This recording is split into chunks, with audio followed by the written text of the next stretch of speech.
afternoon, Multiverse, and welcome to another exciting episode of MNW Warzone.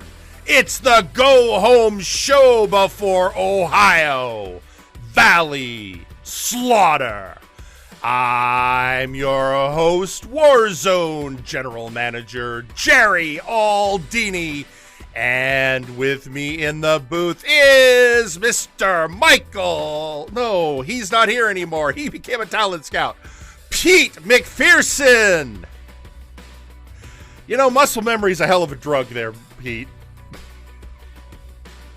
I don't know what I was even thinking. Say Pete, and I said it's been a long week. I have had so, I've been trying to follow up on it. I got to figure out what the hell's going on with the big oof situation. I got to figure out what's the hell happened with, after last week, the misfire with the Nexus Titan situation. The only thing I have currently lined up successfully is, well, the other belts, because they're all determined, including we made the decision during the week there will be no King of the Hill match today, which means Tiki the Troll will be facing the constant nightmare Constantinople at Ohio Valley Slaughter for the TTV Championship, but that does not mean we will not be seeing the Troll in action, nor the Constant Nightmare. They are going to be in tag action. Obviously, Tiki coming with Johan Mjoln, but the partner for Constantinople is the Beef, because the Beef has a beef with Johan Mjoln. So that's going to be action today. And of course, we are going to be having a matchup with more high voltage members when Zeta takes on Chaz Lee. Folks, we're also bringing you, it's not our opening match, but we're doing something we haven't done here in a while. A showcase match. And in your main event, Stongman Bell is going to defend his Big Oof Championship against a surprise opponent. So that's what we have for you this Saturday as we get ready for Ohio Valley Slaughter. But as I mentioned before, we've had a whole lot of going on surrounding what happened last week in the main event, which was supposed to and unfortunately did determine the contender for the Nexus Titan Championship. But there was a lot, just so much things happening, and there's one person who had a lot to say. We're going to hear from now. Ladies and gentlemen, your Henshin hero, Mega Rider X.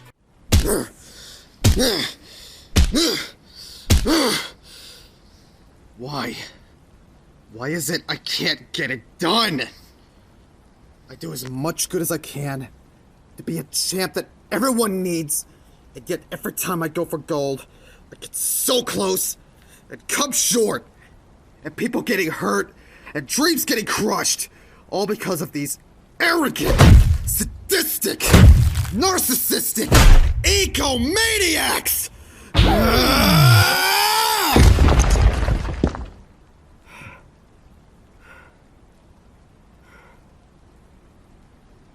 Maybe that's all this is.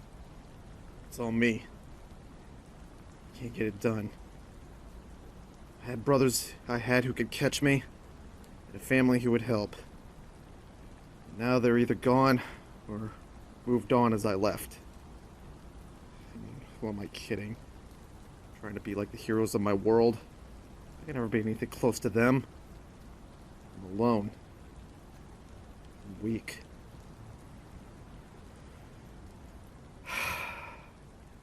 I got a lot of things to get straight. I think it's time to look at things I'm missing.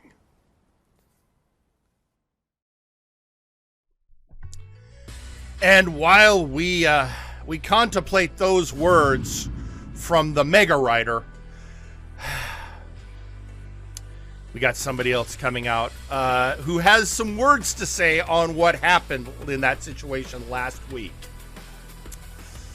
And folks, he asked for ring time, so here we go. 1/3 of the Outlaws, I guess now. Theron Markov.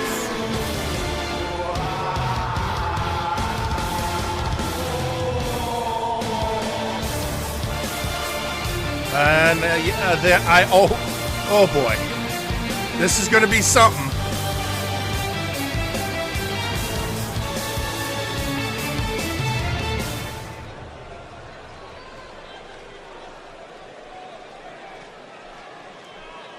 Well, there's a lot of bullshit going on around here, and I need to let you guys know something.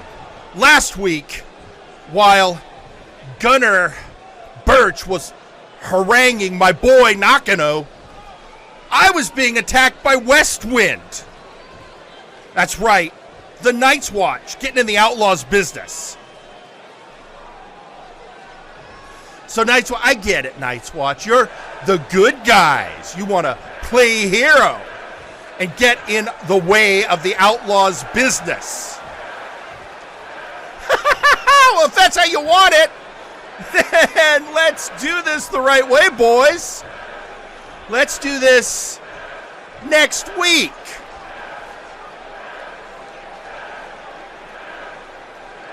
My boys CJR Killer and Nakano Kirishima will give you a taste of what happens when so-called heroes get involved in outlaw business.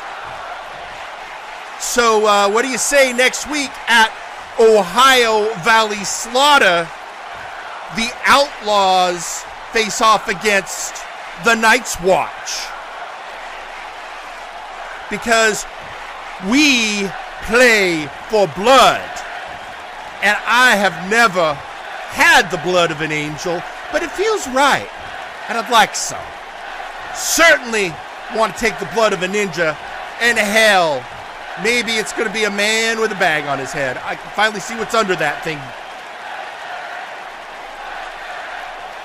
Either way, you three some bitches have made your last mistake getting in the way of the Outlaws' business.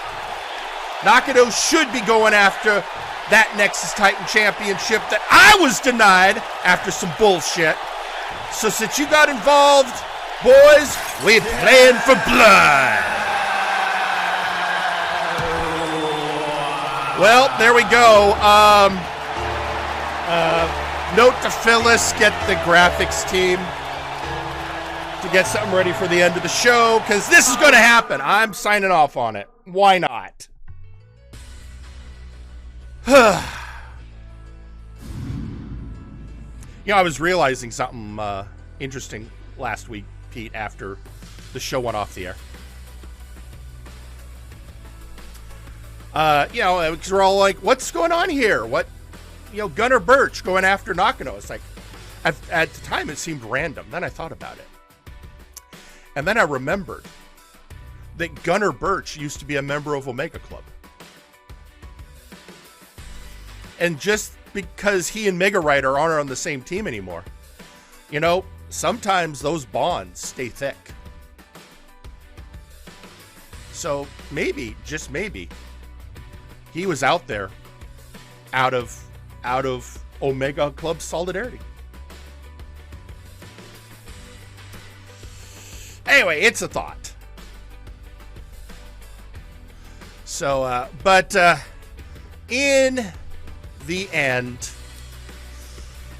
we got to get ready, because as we said, this is the go home show. And folks, you came here for one thing, and it wasn't just hearing my dulcet tones. In other words, Pete, you know what time it is. It is indeed.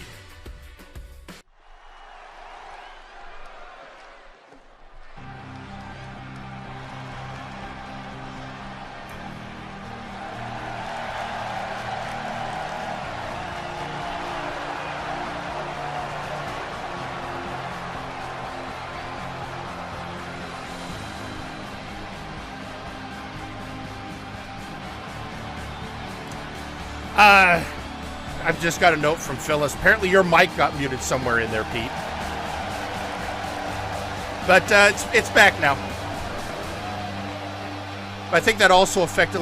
I think the ring announcer got affected too. Is that so? Yeah. So. Are you sure it's not on? Not in the. Nah, booth? I just double checked. Yeah, and everything's working fine now. Yeah. Apparently it was a twizzling twazzle situation. Uh-huh.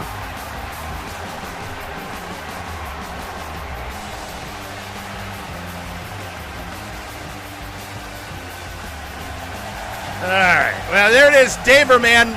And the person he is met, well, let's just say there's been a lot of talk about his opponent. Somebody who is not wanting to be ignored, not being left on the wayside. So our hero is about to face, well, this man.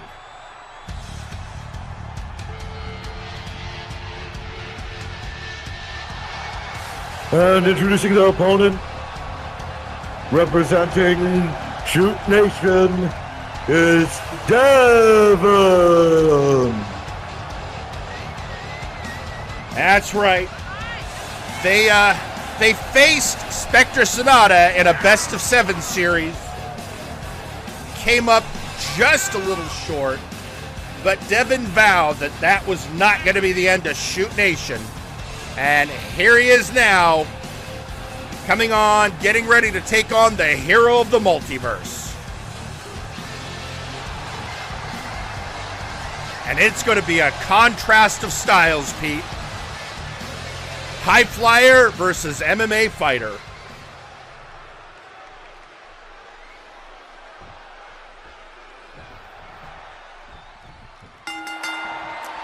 And there's the bell. Oh! Daver coming out with just a slap in him. Starting strong from Daver. The hell? Match just started with. Wait, that's Ignacio Cervantes' music. What is the social outcast up to? What? Oh! Ignacio, Daver saw him.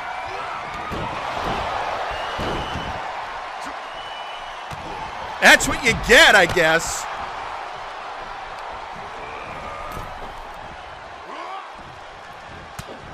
Wow, Daver taking nothing. Devon with a kick, sending Daverman outside. Ignacio fleeing the ring like a scolded dog.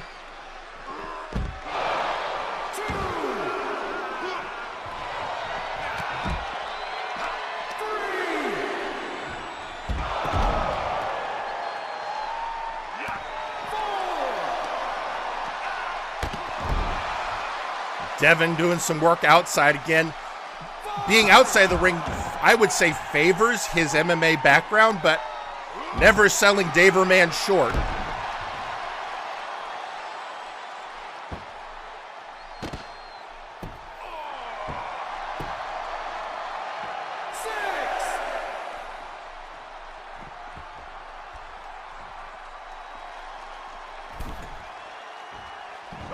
And there we go.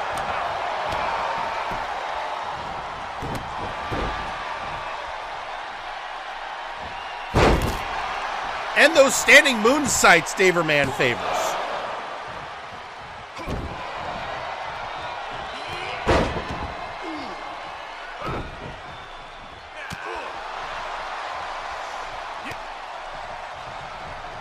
We're definitely seeing the skill of Daverman on display, but Devon certainly staying in this fight, although on the back foot for the most part.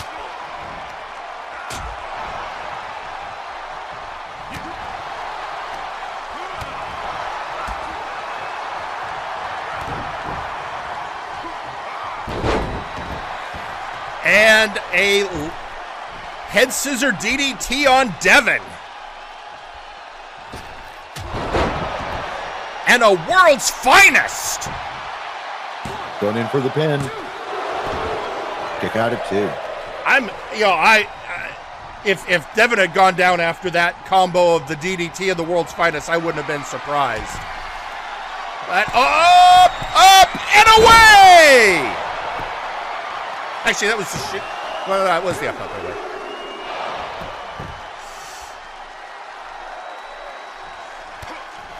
Pulling out Daverman's greatest hits.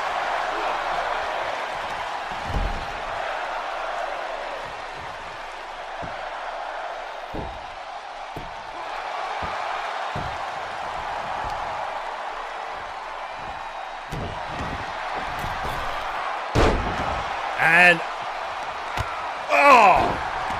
moonsault, but Devon kicks literally his way out of it.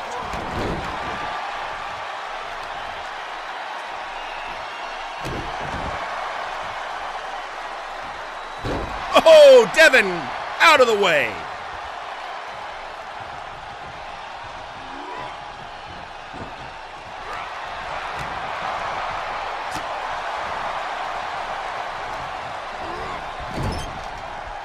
I think Devon getting incensed. Again, his vow is he will not be ignored.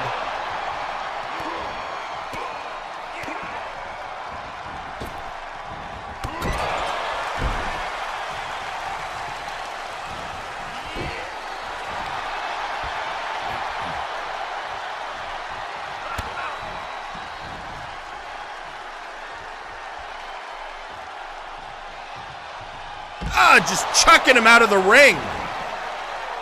Both men now outside the ring. Again, I Devon feel raining down elbows on Daverman.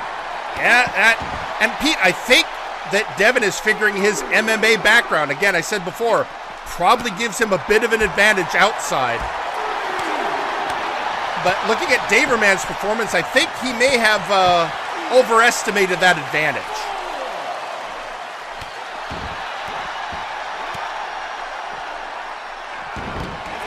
Devon with the leg takedown.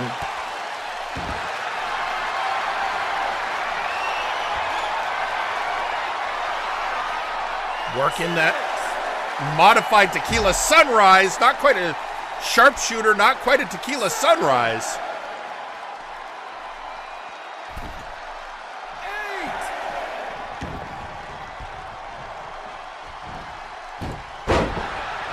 Charcaradon takedown.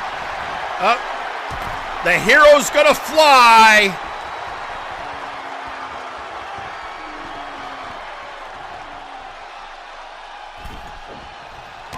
Decided he didn't like the distance.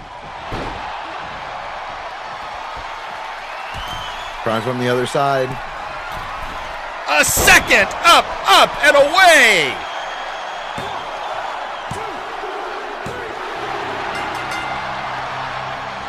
And your winner, it's Daverman.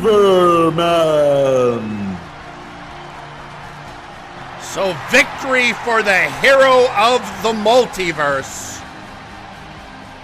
And, you know, even with the interference of Ignacio Cervantes.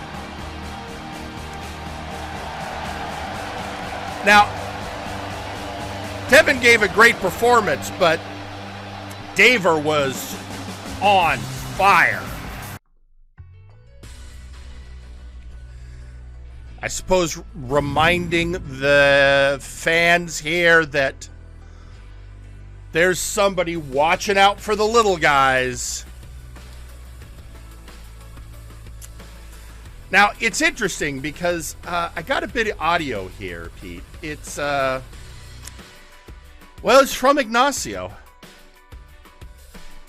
I guess I'll play it now. This is Ignacio's Nachos and Catering. How may I help you? That is his bleeding heart suit. He'll be wearing that on certain occasions. If that's all you need to ask, then have a good day. This is Ignacio's Catering. I see. No, we do not sell the one-chip challenge here. Thank you and have a good day. Hello? Thank you for letting me know I have spam email in my email. Have a good day. This is Ignacio's Nachos. We are selling the one-chip challenge. Here's what you need to do. Open up a fresh browser on your computer, go to a website, and then hold down the Alt key and press F4. Have a good day. And now that guy is blocked. Hey Ignacio, why are we doing this? You know, it hurts productivity if you don't have a customer service line. What's the real reason? It's either this, or feeling somewhat lonely in this factory for a long time. When we get the thing, that will all change. I'll pick this up. Hello, Mr. Lewis Marley. Nice to hear from you again. You wanted the family size. Hold on a moment. It's dangerous to go alone. Take this. Family sized. Well, Pete,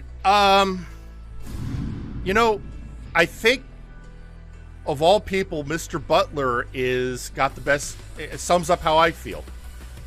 Even after all this time, I still have no clue what the fuck anything he says is supposed to mean. So, there you have it. I don't really think that explains what happened during the match.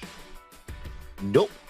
But I think it's the closest that we're going to get to an explanation.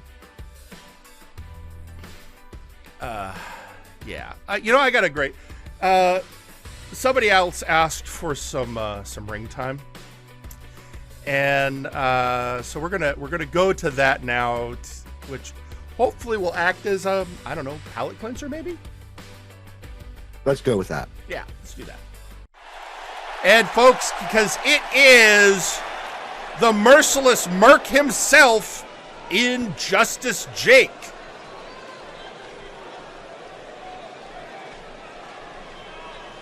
Well, things have gotten completely out of hand. So, I suppose I'm going to have to be the adult in the room.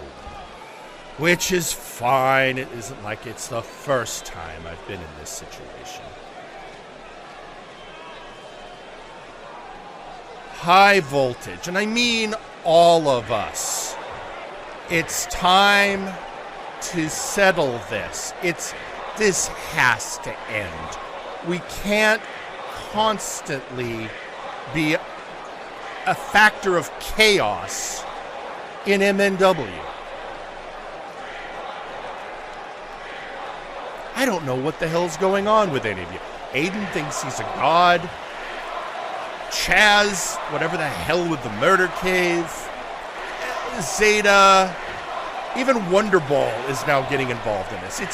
They're all pointless scraps. It doesn't mean a damn thing. So let's do this. I know it's too late to get anything on Ohio Valley Slaughter, but high voltage. Let's put something on the line. Let's make something very clear that we have to do. Once and for all. It's time to end high voltage. It's time to put this all behind us. So here's what I'm saying. At some point, all 5 of us are going to have to stand in a ring, and only one walks away.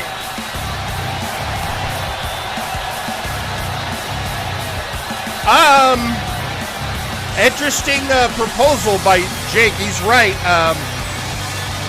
We don't really have room for this on the Ohio Valley Slaughter card, but we have other things coming up. So, as your general manager, I am definitely going to take what Jhake said under advisement.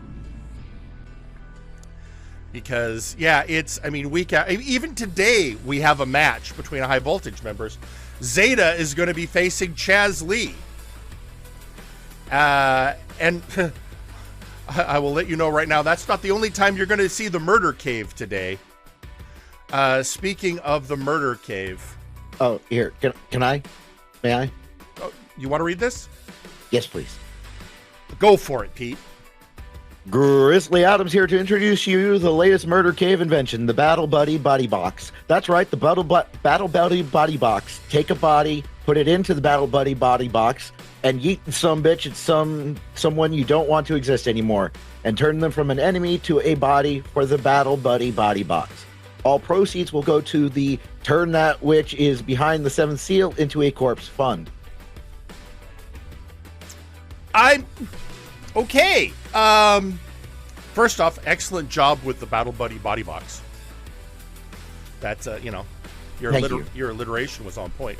And also, this 7, I'm getting more, the fact that they're the Murder Cave concerned about the Seventh Seal and whatever the storyteller did. But yeah, no, we are going to be seeing Murder Cave in action later in the program. But in the meantime, well, you know what? This next match, hopefully this is going to be a good, we haven't done one of these in a long time, folks. If you watched Flashbang and their go-home show for Breakdown last night, you saw not one of these, but 2 of these. So we're going for 3, folks. 3 showcase matches in one weekend. And if you're not familiar with a showcase match, really quick before we go to ringside, let me explain. 8 wrestlers enter the ring. Elimination style, pinfall and submission, falls count anywhere until 1 remains. And let's just say, looking at who we have lined up for this showcase match, it's a bit of a stacked card. And so, Pete, I think there's no more wasting time. Let's head to ringside. Let's go. The following is a showcase match. Introducing first, representing Jhake, Osman, Kilik. Folks, the finest facial hair in the multiverse. Mustache so nice it grew it twice. Yeah, a mustache that grew its own facial hair. It's amazing.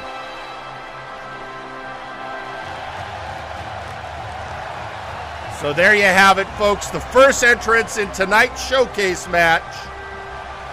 Osman Kilik of Jhake.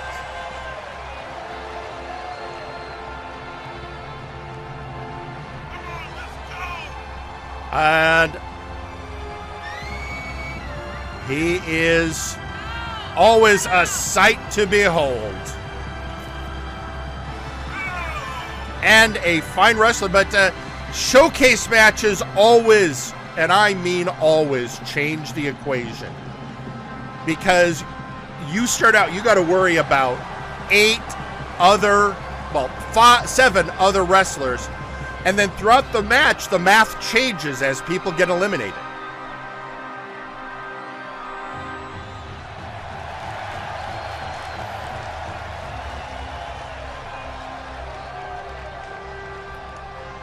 So here he is, but that is just the first participant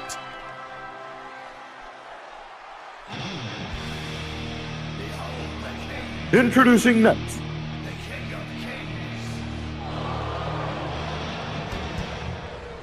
Erlking West. Member of the Dark Lords, his tag partners who are tag team champions will be facing Spectre Sonata next week at Ohio Valley Slaughter. But you never know what's gonna happen when you have the Fey King involved in a match. Fey fuckery. Yeah. That's pretty much it right there. Yep.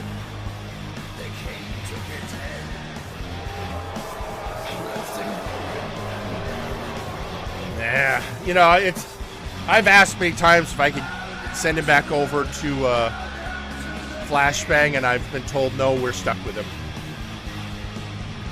They already, the idea is they're trying to spread the Fey out. They already have a Fey problem over on Flashbang. I just wish he wasn't so horny all the time. Aha. You know, I wonder if that plays into his even when I lose, I win motif. Giggity. And introducing next,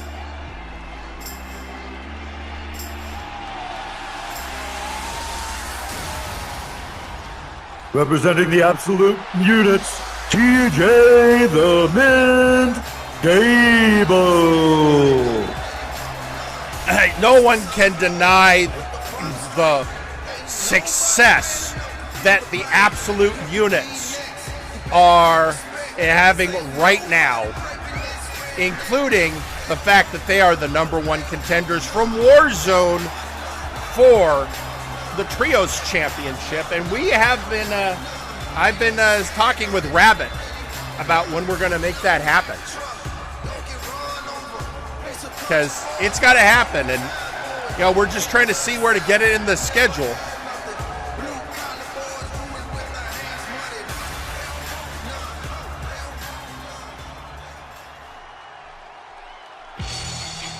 Introducing next, Sasquatch Wing. Folks, have you had your Squatch roast today? I got my cold brew right here. Sasquatch Wing of the All Lauds.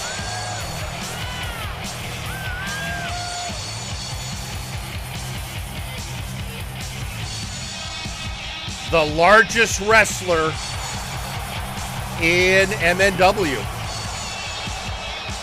Already a lot of beef in the ring. Like I said, stacked card. Wait till you see who's next. And introducing next, Charcaradon.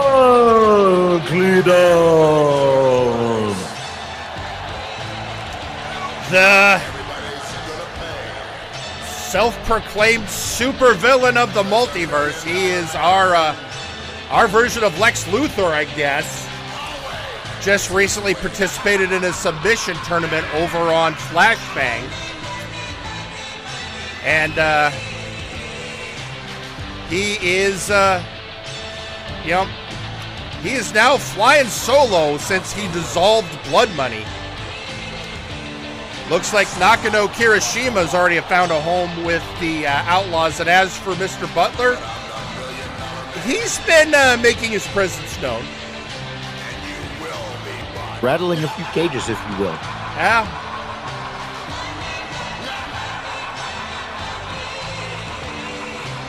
But Unkley always looking for that next opportunity.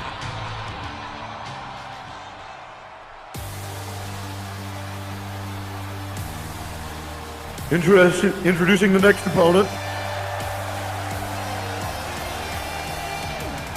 Pure Malice. Speaking of that submission tournament over on Flashbang, this bot also participated.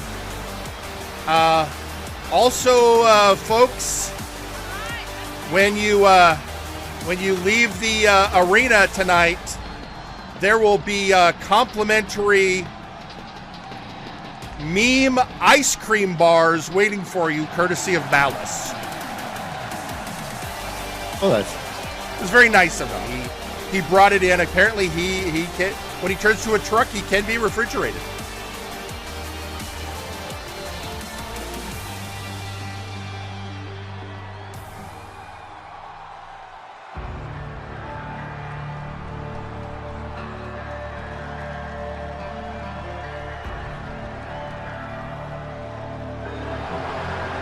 And introducing the next opponent,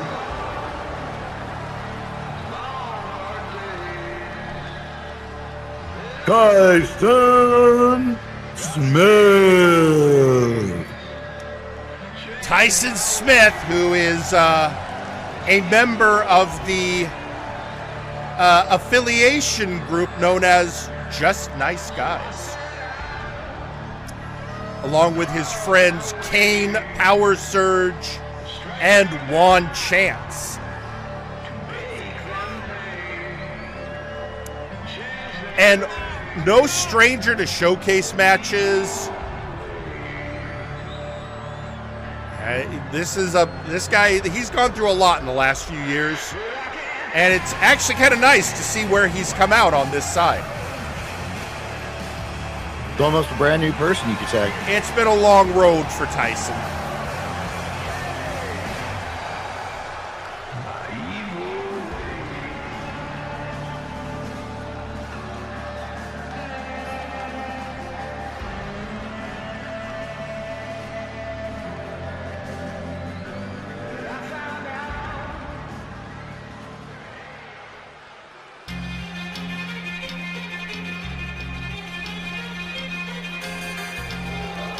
And introducing next, the Doctor of Albonomics. And here he is, folks, representing VIP, who, let's face it, VIP and Just Nice Guys have been having their issues. So there he is, folks. Just Nice Guys in the ring, VIP in the... We got a lot of people, with some who have some issues with each other in this ring. But it's showcase match ahead of Ohio Valley Slaughter.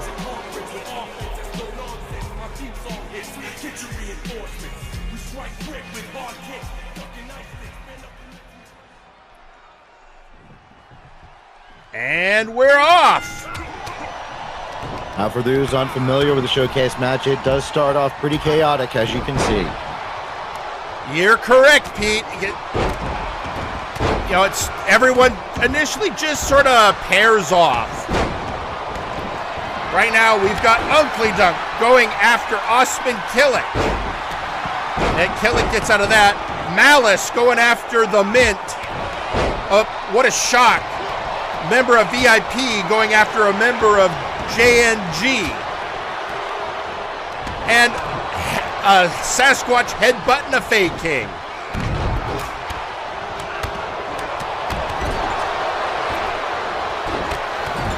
Folks, there is no DQs, no countouts, and falls count anywhere. And the ref in the middle of all this chaos, trying to keep an eye on, spotting. This is a hard match for a ref, Pete. It sure is. He's got to worry about not just what's in the ring, but what's outside of the ring.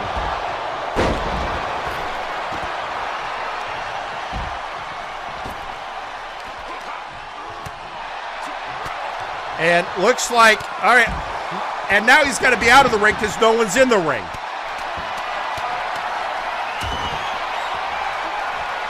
Oh, Osman got in. Osman so got he in. Flex for the audience. Just opposed, but now taunt to body.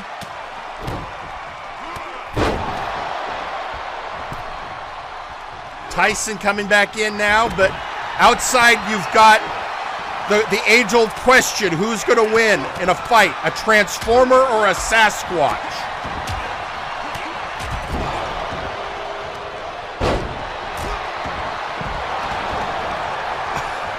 And Squatch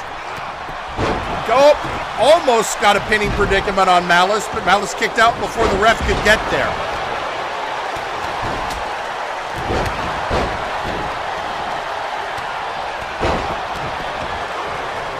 Ref up.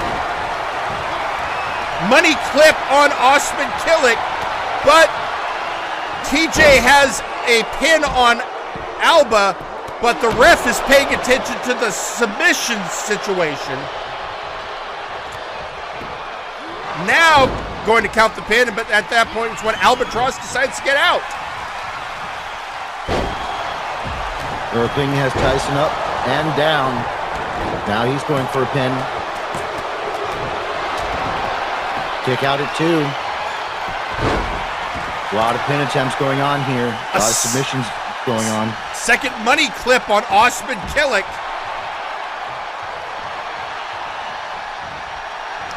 And Osman manages to get out again.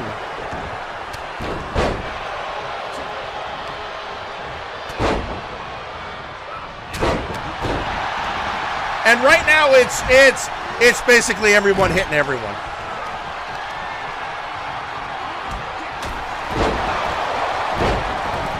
Pinfall on Malice. Still a 2 count. All 8 competitors still in the ring.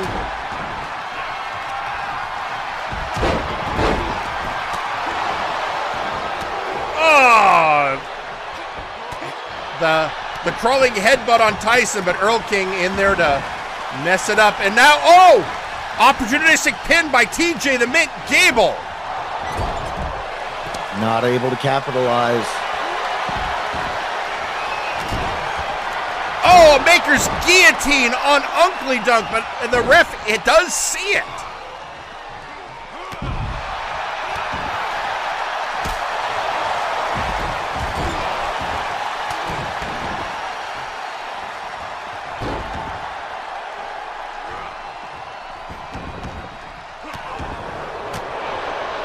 Osman is trying to twist the leg servos of Malice. Pinfall on TJ, but the ref was paying attention to the submission. Sir Uncle Dunk has been eliminated. And with that, we're down to 7. I take that back. Malice has been eliminated. And just like that, it's 6. All right, we are now at 6 competitors. The chaos is a little less, but it's still even numbers.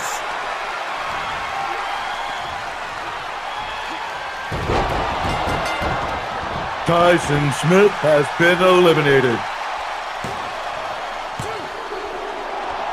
And now we're at 5. Now that's when a match gets interesting.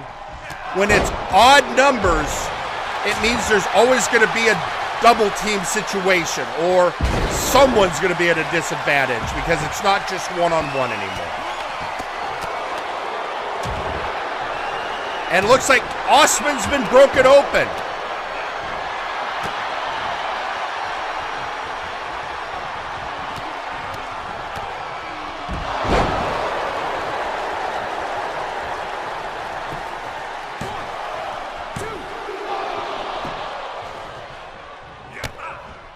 Kick out at 2 for Sasquatch Wing, still keeping in.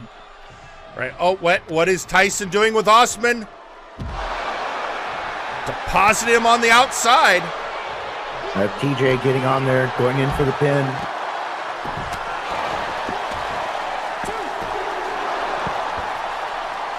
Kick out at 2 for Mint Gable.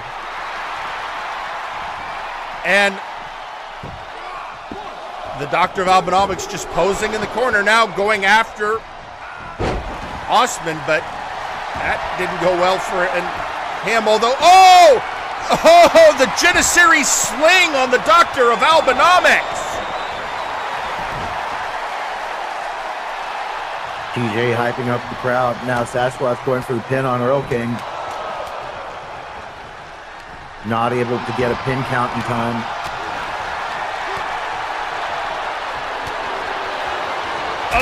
Trying to get a chokehold on Osman, but he breaks it out.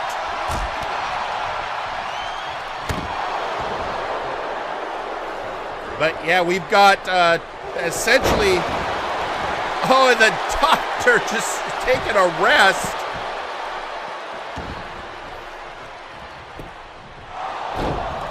One of the dynamics you get in a showcase match, if it was just a one fall to a finish,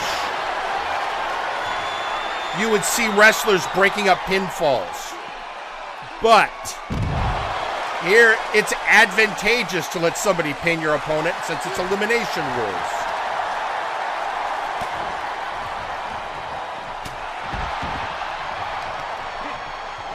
Right now, we have the battle of the submission wrestlers in the ring. Oh, I take that back.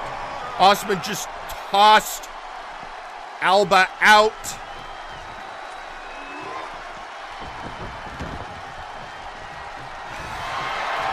Oh, what is he planning? Oh, whatever it was, the Doctor of Albanomics slid out of the way. Oh, Albanomics going for the pin. 2. Osman Kilik has been eliminated. And now we're down to 4. Well, maybe, hang on. Yep, at 4. Sasquatch able to kick out, keep it at 4. Now TJ Gable going in for the pin. The Doctor of Albanomics has been eliminated. So now it's down to the Absolute Units versus the Dark Lords versus the Outlaws.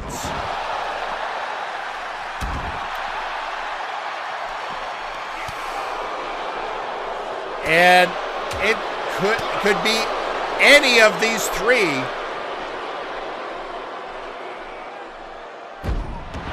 Erlking focusing his attention on the Mint.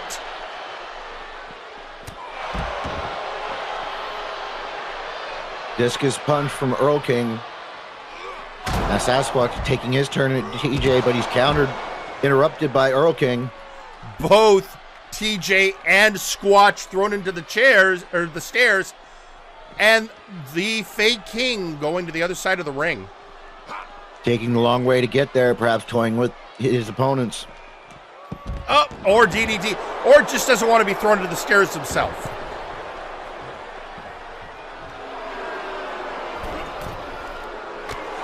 I'm not sure what metal those stairs are made out of, but maybe they're one that Faye don't like.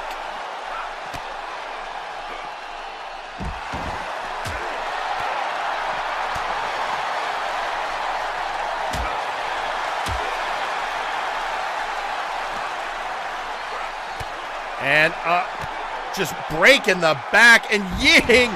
You know, none of the units are small men. That tells you how powerful Squatch is. Kick out at 2. Still a 3-man match.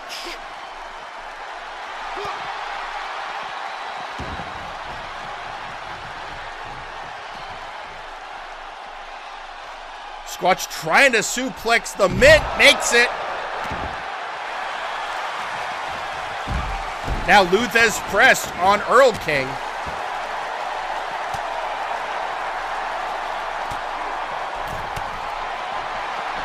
Squatch and TJ trading blows.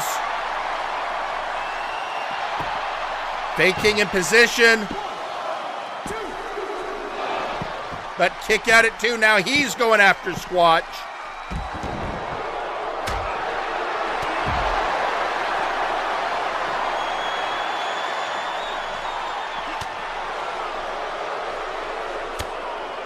Oh, headbutt the back of his head.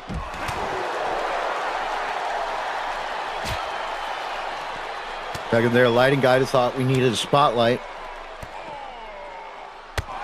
And he's maybe we need to have maintenance look at that spotlight. Yeah, that could be it.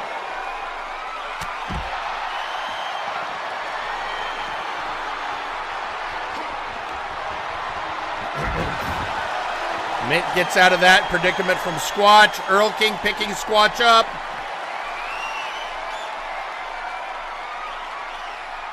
Wrath of the Goblin King. Outside the ring. Sasquatch Wing has been eliminated. And TJ deciding to bring it back in the ring now that it is one-on-one. Erlking versus TJ the Mint Gable. Snake Eyes for Erlking. Kick out at 2.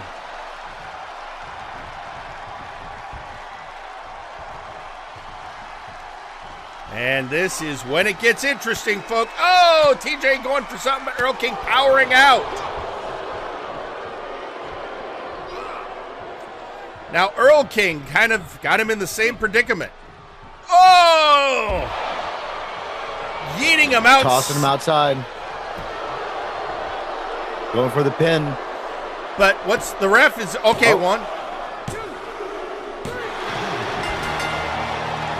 And your winner, Erlking West.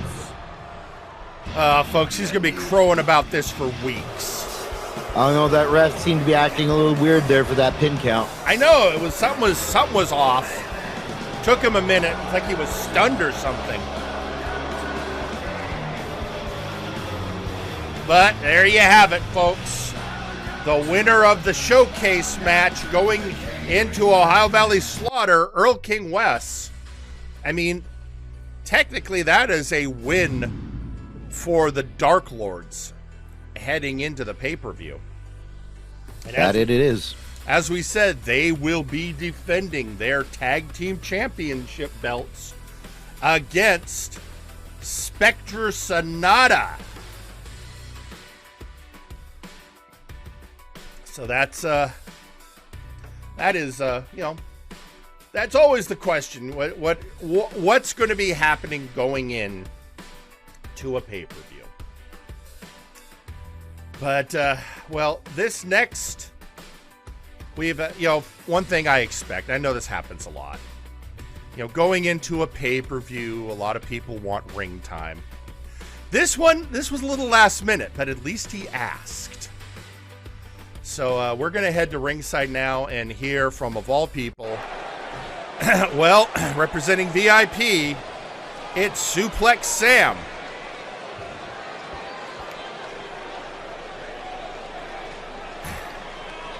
All right, you know what? If there's one thing I can be proud of in this world is that old Suplex Sam is good enough to be part of VIP. Because we are the best in the business, baby. And that's why we can't take insult. Insult when some of the little guys think they're good enough to roll with us. Case in point, at the VIP hangout, we received a letter of challenge from those losers in the little club they like to call Just Nice Guys. It was a challenge for a 4-on-4 match at Ohio Valley Slaughter. VIP versus Just Nice Guys. Now look, if you got to think back, VIP have beat all those losers time and again. And if you stack piles of shit together, it just stinks worse. So, you know what? It'll be fun. We got nothing else going on right now.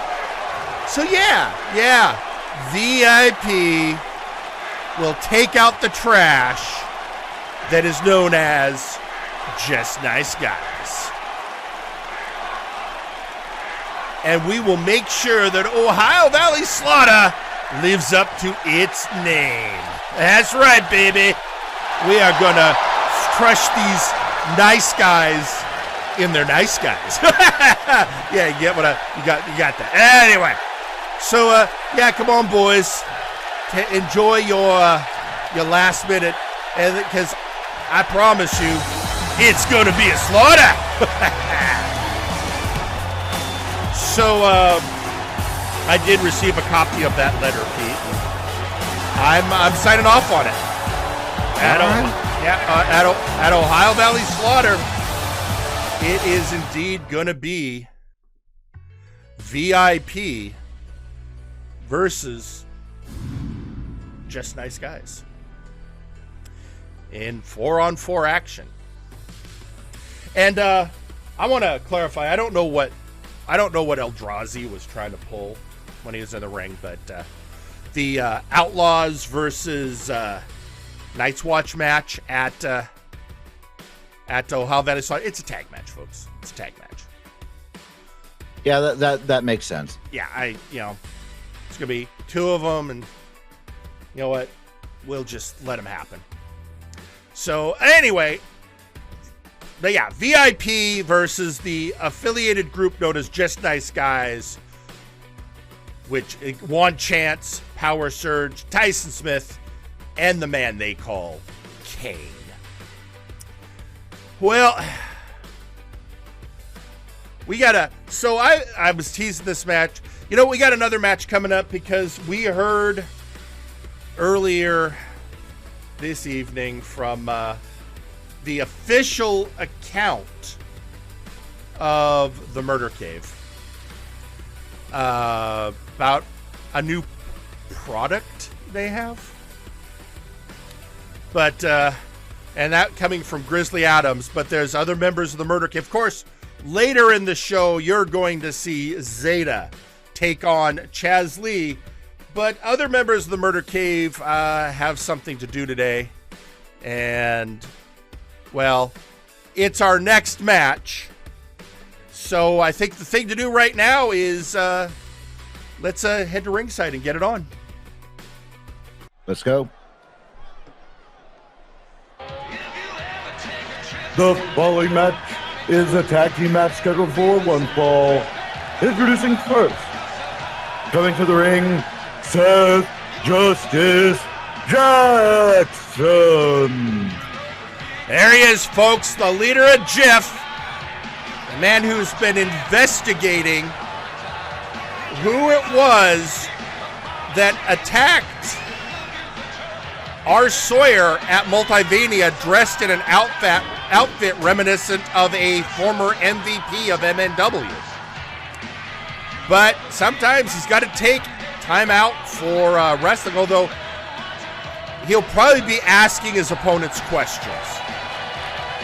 That's just what Seth Jackson does. Of course, we saw his teammate Osman Kilik in that last match. So it's not hard to figure out who's going to be coming out next as his tag team partner. Oh, and it was attack Zeta, wasn't it? Not Sawyer.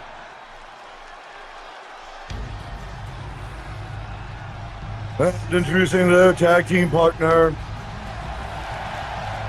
Mr.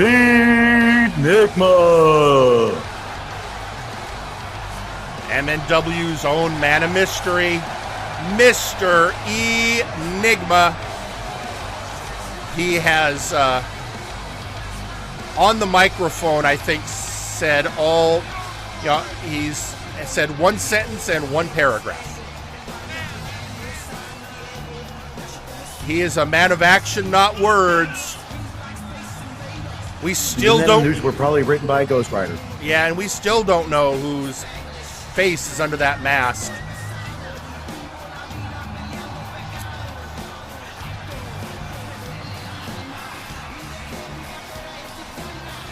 But so that's these guys. But of course, it's who they're facing, and they've got their work cut out for them.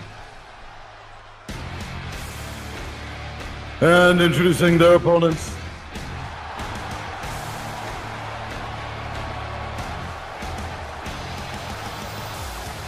coming to the ring first, the All-Father. There he is, folks. Arkulf, the All-Father, the gatekeeper of the multiverse.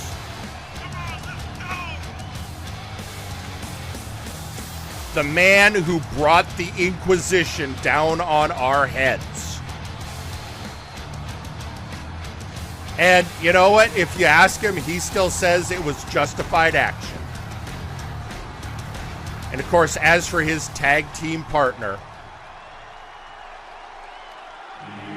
And introducing the tag team partner.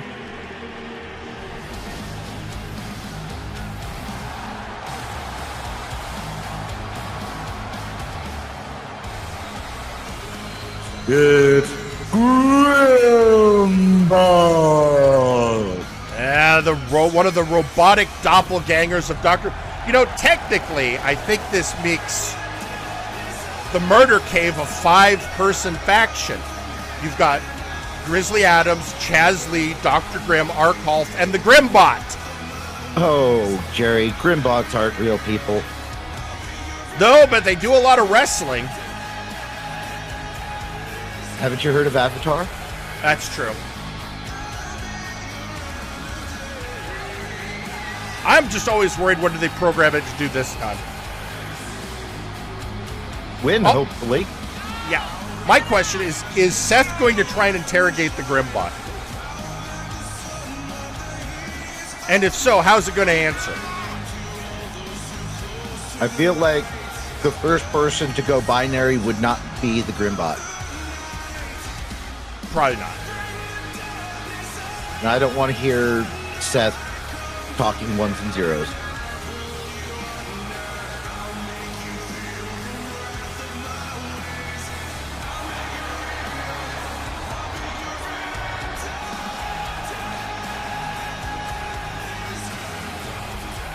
So here we are.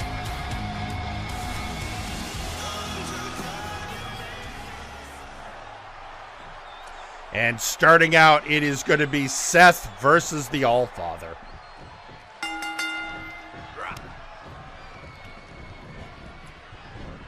And, I mean, you know what? I think sometimes, an immediate tag.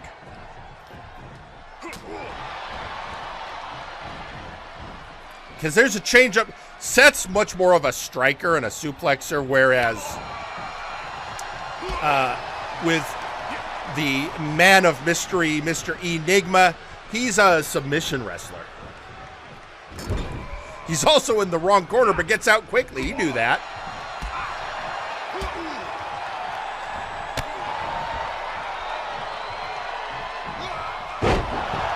When you go into a match against Mr. Enigma, you better make sure your legs are good and warmed up, because he's going to give them a workout.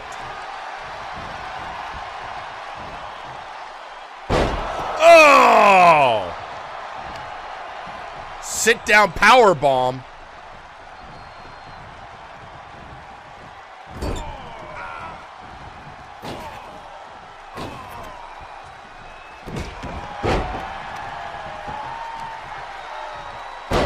Oh, right on the leg of Enigma, giving him a taste of it.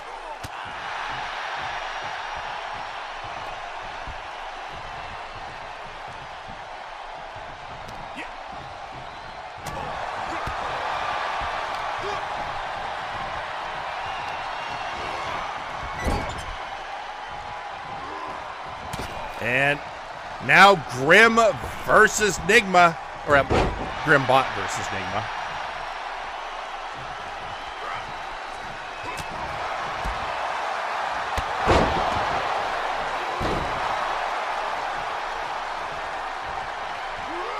Picking him up.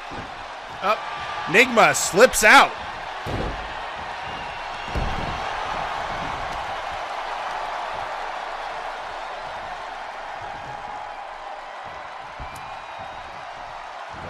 Oh, tripped up by Grimm.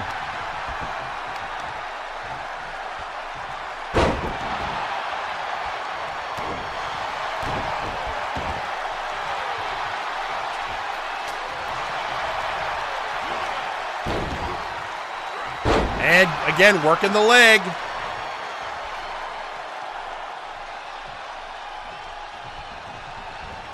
Pulling the Grimbot over to the blue corner, but it gets loose. Perhaps looking to make a tag.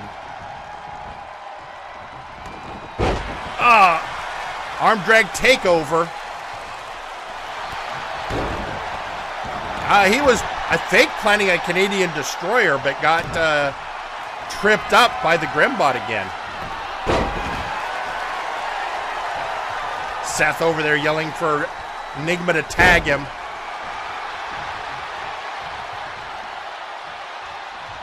Enigma finally getting over there. And here we go, Seth versus Grimbot.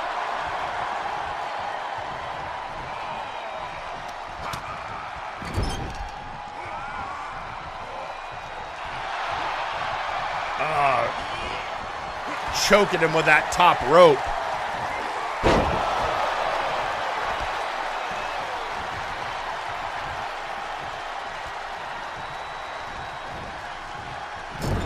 Oh, Seth in the wrong part of town. And a running bulldog.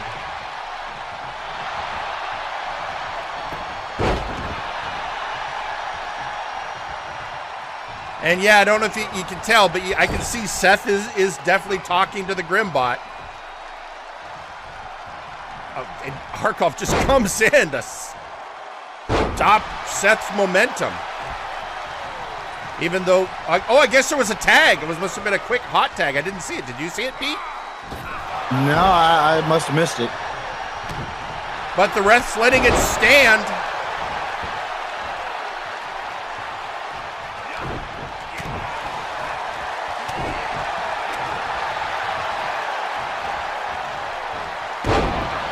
Seth with a suplex on the Allfather.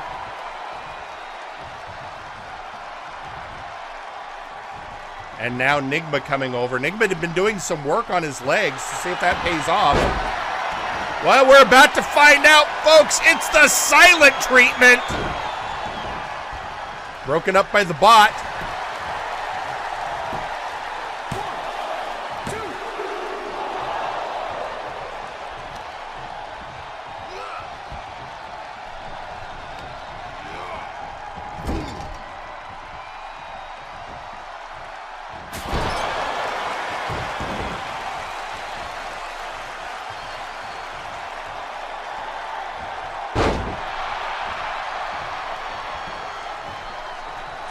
Tag made.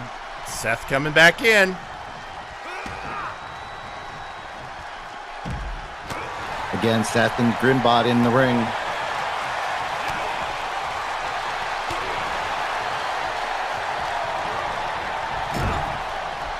And Seth in a corner against the bot. And another running bulldog.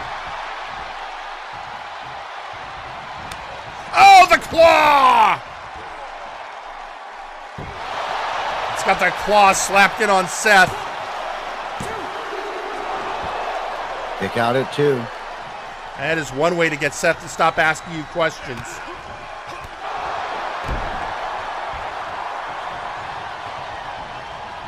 Hot tagged Enigma.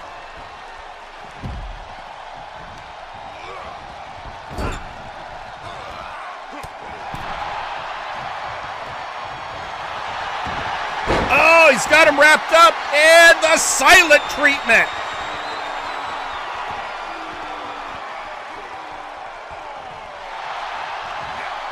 Oh, and broken up by Arcalls.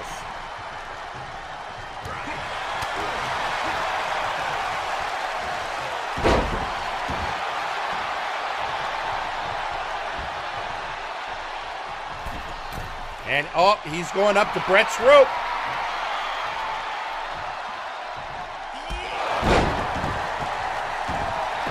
And a missile drop kick. There he goes.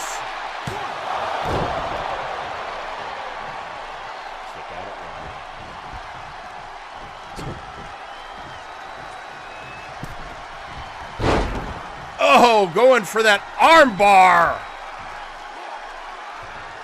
Arm bar locked in. And let go. Now Enigma's going up top. Arcalls trying to stop him. Yeah. And he ignores the Allfather's punches.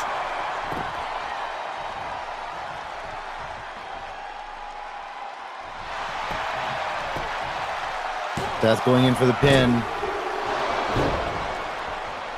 Grimbot able to kick out at 2. Everyone in the ring. It's a bit of chaos. Okay, back to the ligament. Seth just punches the bot in the face.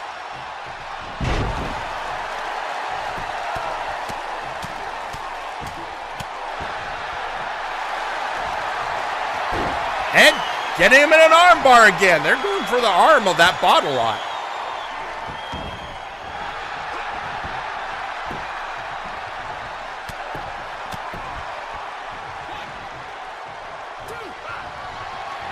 And, scoop slam.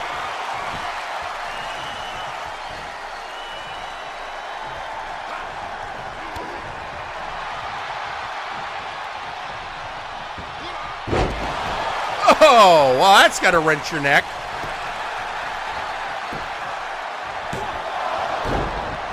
Kick out of 1.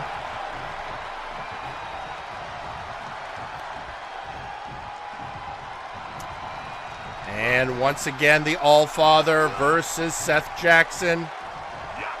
Snake Eyes in his own corner.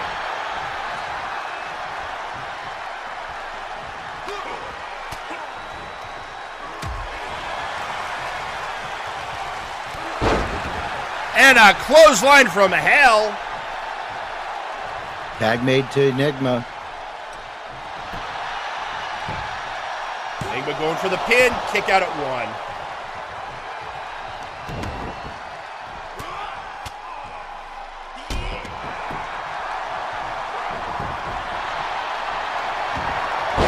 Oh, and locking in the silent treatment again. But the Grimbot right there.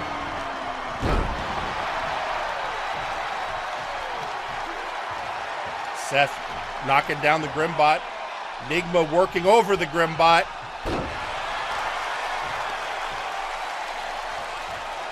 What's he lining him up for? Grimbot's not the legal man.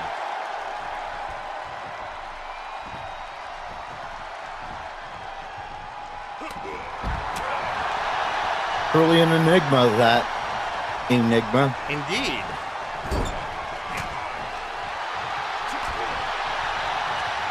Now up. Oh no! Just bear hug suplex, and now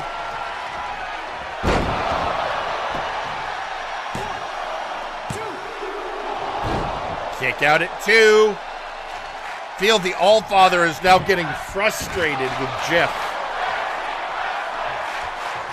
Oh, he's got the Crucible locked in, but Seth was right there. Oh, and took out the ref.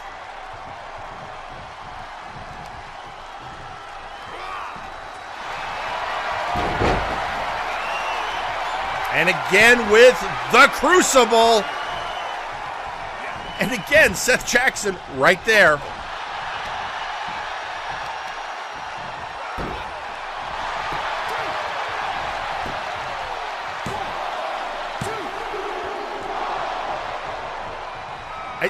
Seth was actually asking him questions. I think he distracted him on that pinfall.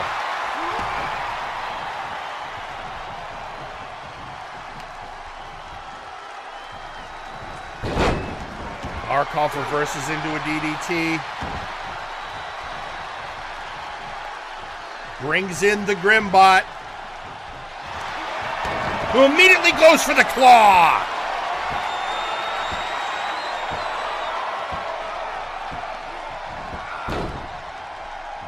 Broken up by Enigma. Going for a pin, but Enigma was right there. I think the bot's programming might be a little off tonight.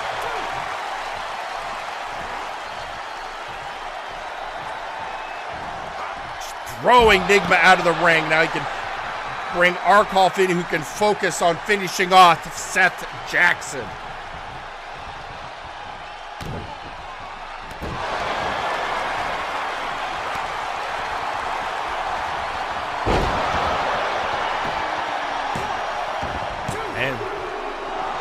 Kick out at 2.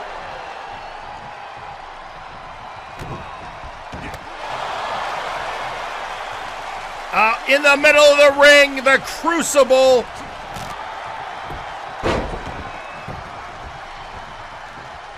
Not sure what Enigma did to Arkoff, but it looked painful.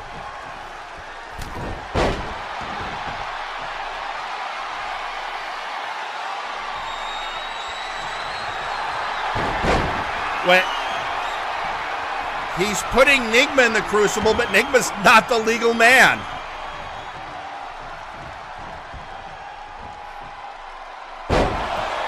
Again, that sit-down power bomb.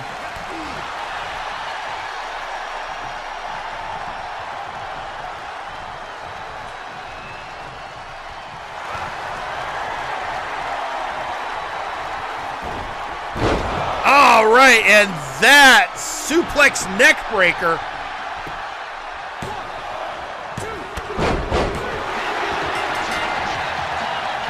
And your winners, Jhake.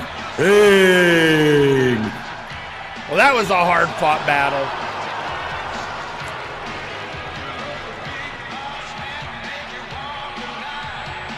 Well, there they are, folks, standing tall. It's Jhake standing on top here. Week before Ohio Valley Slaughter.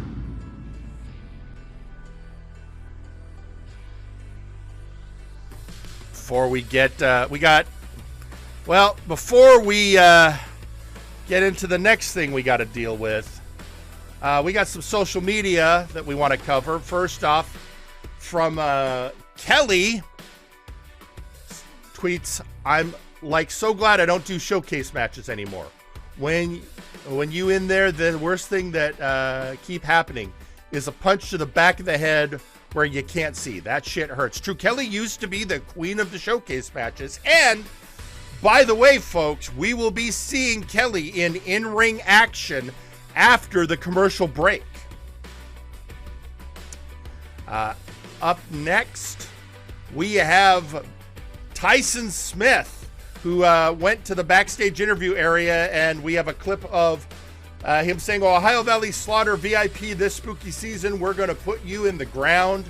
You've pushed us too far, and the hospital, call the hospital and reserve yourself some rooms. We'll see you there personally. It's showtime." And then finally, we have a tweet out from Osman Kilik saying, "Well met, friends. I will have a treat for you all tonight. Speaking of, the Doctor of Albinomics is also invited. I believe after our earlier showcase, he and I are one apiece." Interesting. All right. So, folks, I am your general manager. This is a fact, but even I have people I answer to. I answer to the brass, and apparently, this next in-ring moment was okayed by them, and well, some other. You know what? I'm just going to let it happen. He's almost at the ring anyway. So, folks, let's hear from the actual Dr. Grimm.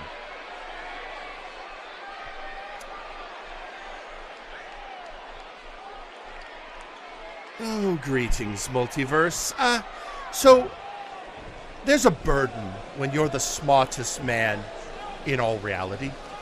It's the burden of being able to figure out what's going to be happening around the corner, and then figuring out how to take it to your advantage. I knew how things were going to end up last week, and I had already pre-planned for becoming the #1 contender for the Nexus Titan Championship. So, I had a talk with the brass well in advance of last week about how that match should go next time. You see, things have been a little off kilter. Uneven. There was no symmetry with the janitor and Sawyer being a team, and a great team at that. They ended up functioning so well together. But, alas, the Nexus Titan belt was never meant for two people. So I met with the brass and convinced them to let us even things out. So next week at Ohio Valley Slaughter, it's not going to be a handicap match.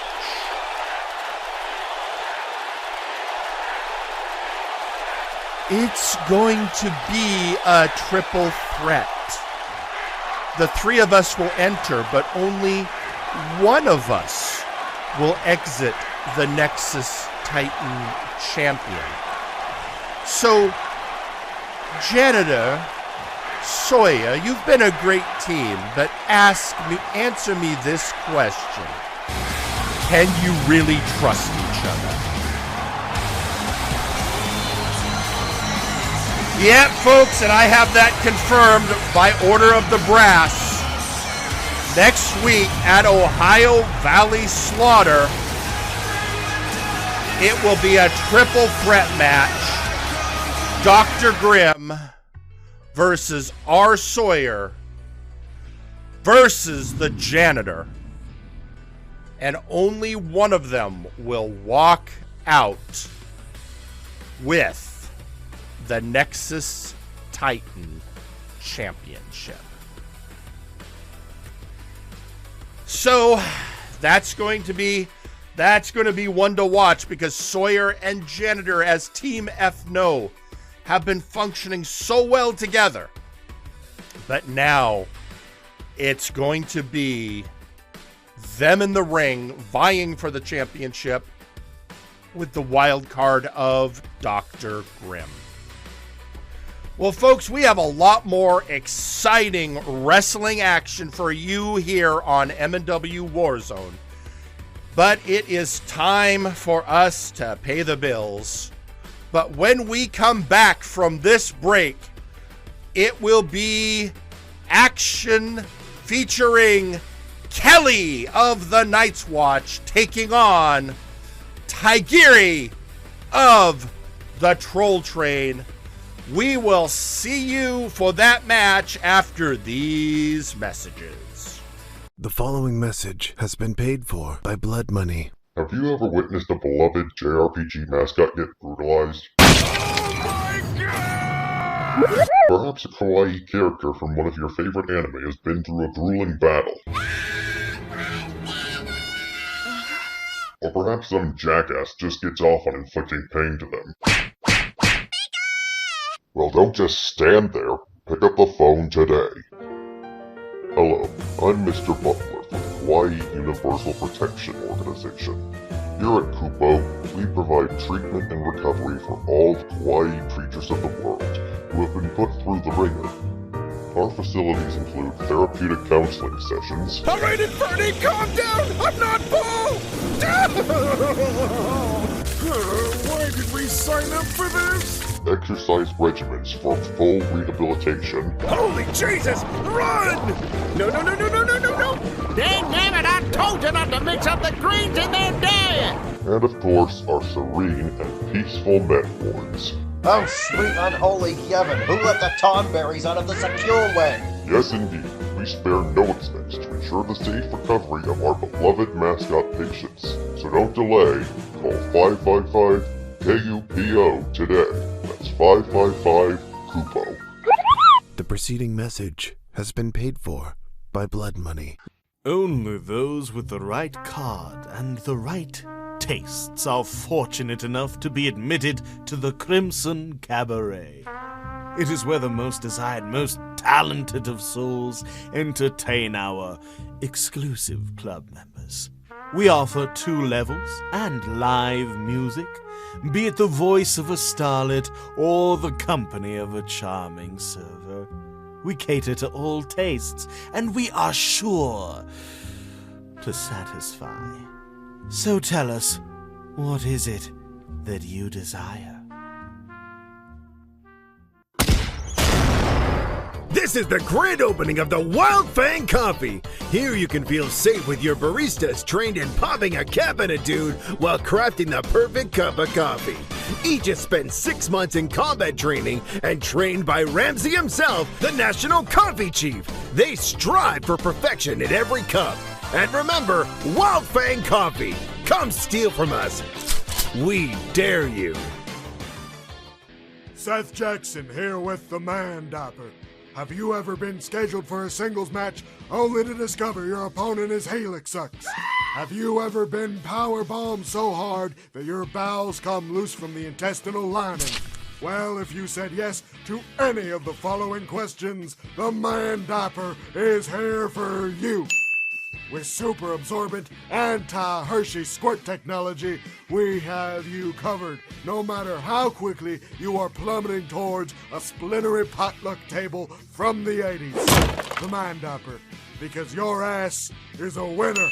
The Man Diaper is not liable for any rashes caused by the misuse of our product, no matter how much Seth says he itches.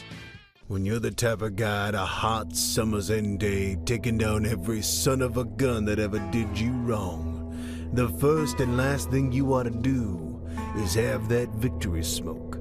Make sure it's a Vin Smoke. Vin Smoke's Hunter Classics. They got a real kick. Each year, millions of people struggle due to poverty and lack of opportunity. For some, help arrives too late. Hello, I am Sir Uncle Dunk, and I'm here to talk about a group of people who have struggled more than most. The 1%. These wonderful people are a minority the world over and have been persecuted by governments and societies to the point where they're becoming an increasingly small part of our planet. We here at Uncle Corp aim to help those affected by business laws, OSHA regulations, and sweaty wrestlers in spandex.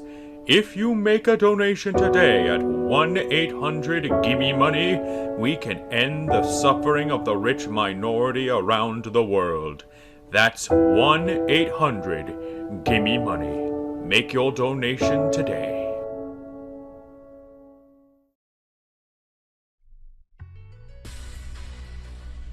And we're back.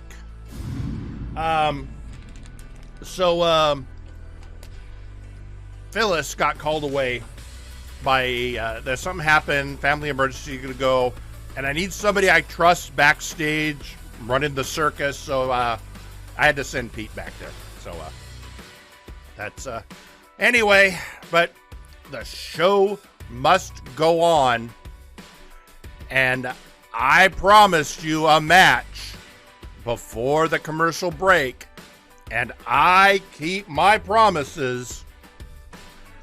So let's head down to ringside. The following match is scheduled for one fall. Introducing first, representing the Night's Watch, Kilik!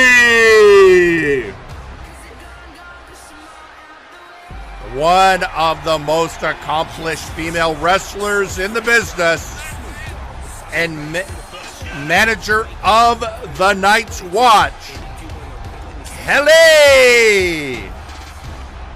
And of course, with some recent infusion of some newer wrestlers, new opponents for the boss to take on,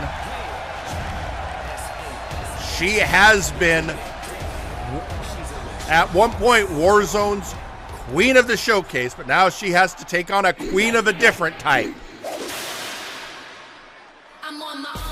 Representing Troll Train, Tigeri!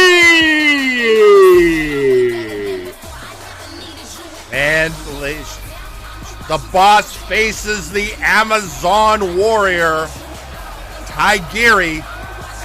We will be seeing Troll Train in action.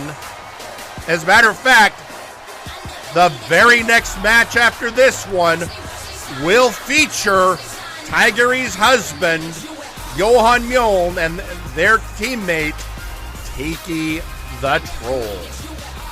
But for now, it is time for Tigeri to shine alongside Kelly.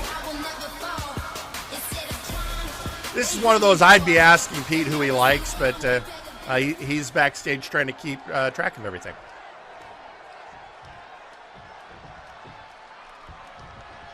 And there's the bell. Oh, and Tigeri comes out strong.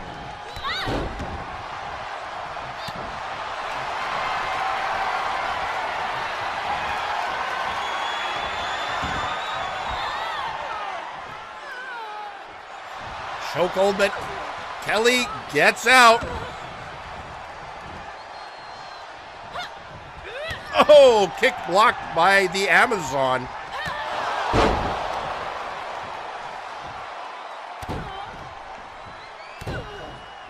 And she is working over the boss's knee.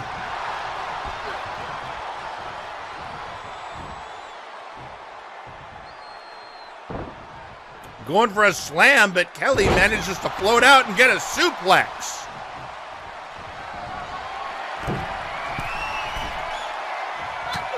Oh! Kelly goes up top, gets slapped, but still manages to take Tigeri down.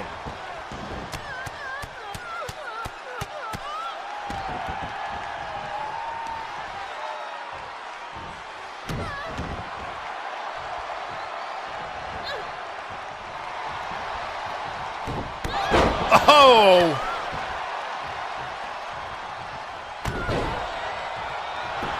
Going for a pin.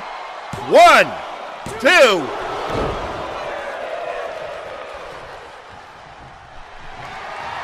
Taking the boss up. What's it going to be? Oh! Got her in a submission hold, but Kelly turns it over.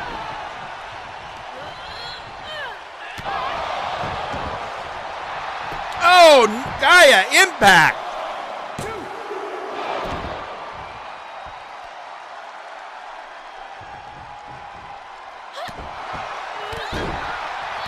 Now can Kelly turn this to a dread? I don't know. Dragon Screw takedown.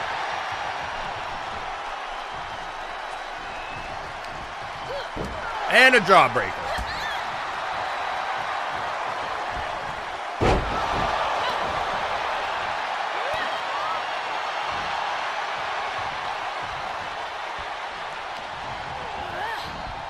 And a whip to the corner, and oh! Bringing the Amazon down.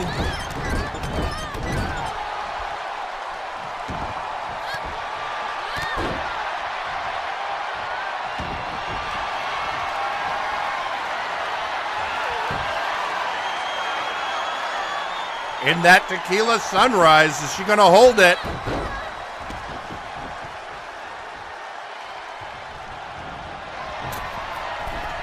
Going up top again. Oh, she got caught. Oh, she got caught by Tigeri.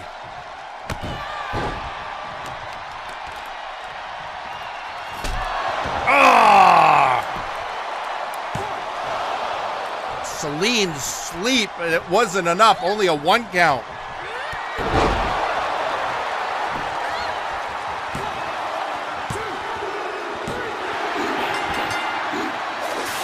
And your winner, Tigeri. Well, that was a hell of a match. Both women giving and receiving the best of their opponents, but in the end, the Amazon Queen standing tall. And you can tell Kelly not satisfied with the results of that match, so I'm going to have to wonder what we're going to see, if we're going to see any more from these two in the future.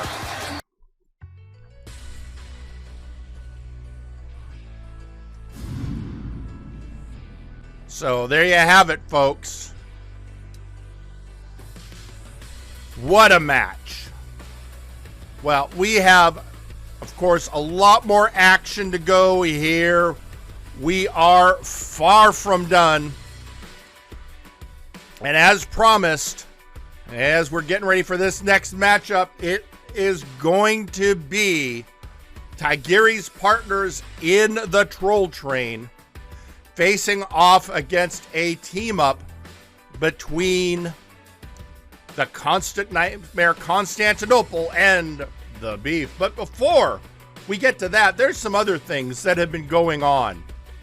And that is, there is going to be a matchup at Ohio Valley Slaughter featuring the Omni Slayer Jagger Blackthorn taking on the leader of the Conquest of Pain, Semjax. Well, let's hear from one of those men down, ladies and gentlemen, the Omni Slayer Jagger Blackthorn. I gotta say, Semjax, that was a lot of fun we had in the ring. I punch you, you punch me. I bust you open, you bust me open. And I know you must be dying to know what Omni Slayer blood tastes like, because what vampire wouldn't? Many have come after me to answer that question. None have ever found an answer. Now, if I had one complaint, it's that it wasn't just you and me in the ring like it'll be at Ohio Valley Slaughter. For years, you've always spouted the words, trust me, and many have been foolish enough to actually do it. But not someone like me, who's been dealing with the supernatural for the last 19 years. I see through you, Semjax. You don't fool me. And sure, you've gotten the better of me in the past, but all that managed to do is piss me off. I don't simply forget people who piss me off. What I do know about you is that you wear a mask that hides the monster you really are, and I can sense something through the cracks. Something far more terrifying than meets the eye. The Hunter's Moon is rising, and with it, my fighting spirit. The fighting spirit that has kept me going through the worst times of my life. You think you're superior to me? Maybe so, but that's never stopped me in the past. It's high time someone kicked those fangs down your throat. So saith the Omni Slayer! And that match will be taking place next week at Ohio Valley Slaughter in the second ever Castlevania Clash match. But in the meantime, we've got... Hang on a second. What, Pete? What? Again? What? Not again. Pete, not again! You got cameras in position. All right, folks, we're going backstage. Cannot believe this is happening again!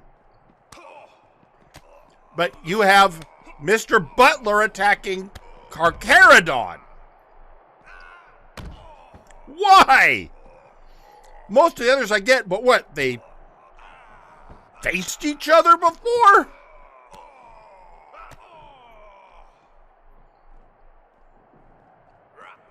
But, oh, they...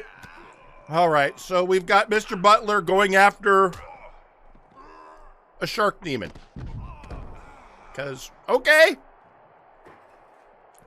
And here come the chairs. Because we knew this was going to end up with chairs at one point. At this point, I think Butler is just going down the list of anyone he has any even slight grudge against, slightest transgressions, and he's decided to make them pay.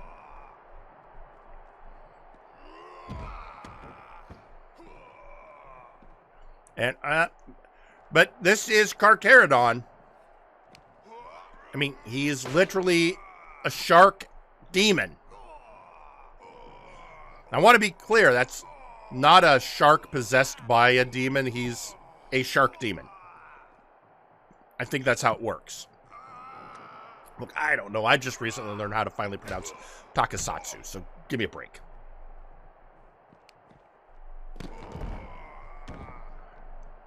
Oh, and an elbow drop. They're fighting on unforgiving concrete, folks.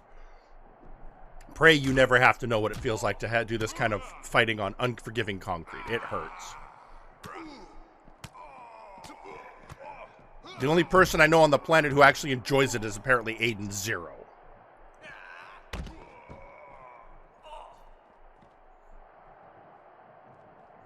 And, okay, what's Charcaradon doing? Looks like he's trying to impose dominance on Butler. Let's see if it works. Bring him over. I think he's looking for something specific and not finding it. Ah, DDT on the concrete. Ow!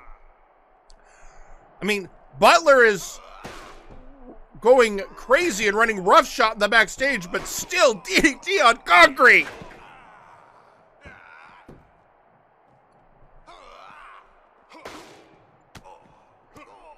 Well, he got up again. And stomping on the fingers of Charcaradon.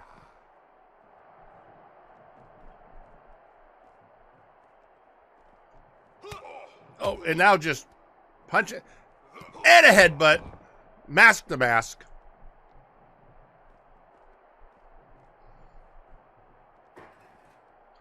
And, of course, the chair. Oh, but he doesn't get to use it. Charcaradon saw that danger ahead of time. Wait, what are you doing, Butler? Oh! DDT on the chair on the concrete. Wait, that's Nice Ice! Nice Ice, the first person that Butler attacked backstage. Well, I think we know what's going on here. I think a certain Siberian cyborg decided for some payback. Oh! And he's got a shovel, a tool of the people.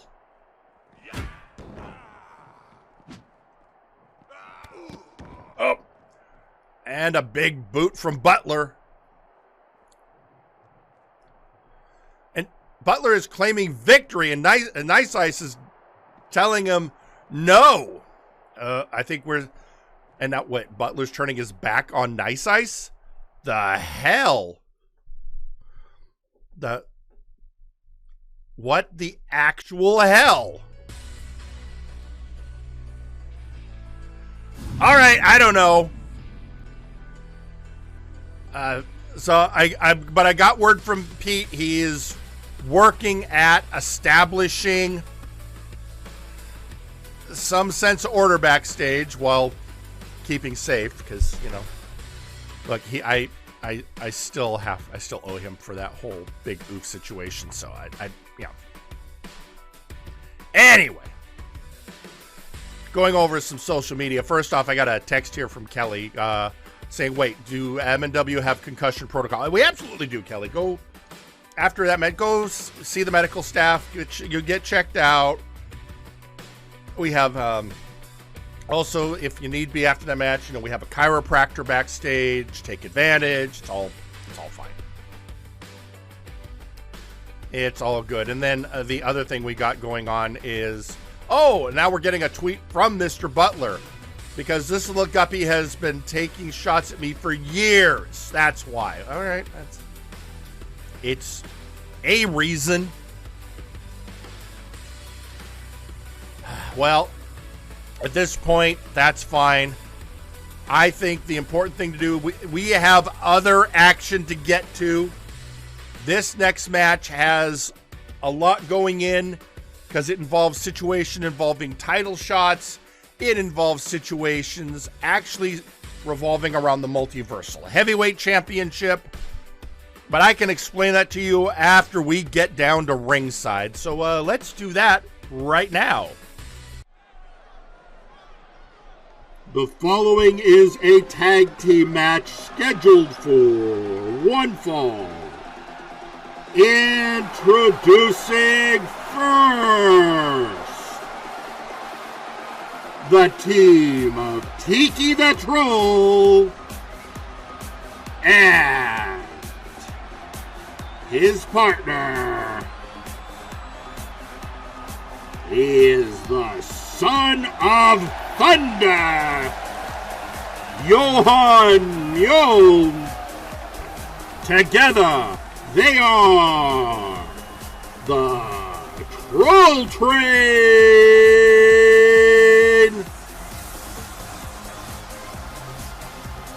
And here it is. So Tiki the Troll is the current King of the Mountain. And with Ohio Valley Slaughter next week, it is now official. Tiki will challenge the Constant Nightmare Constantinople for the TTV Championship. As for Johan, well, he's in a bit of a beef with the beef. And gotta wonder how these two feel after their partner, Tigeri, with that huge victory in the last match. So there's already a little troll train momentum. But can they keep it going ahead of Ohio Valley Slaughter? And their opponents, introducing first,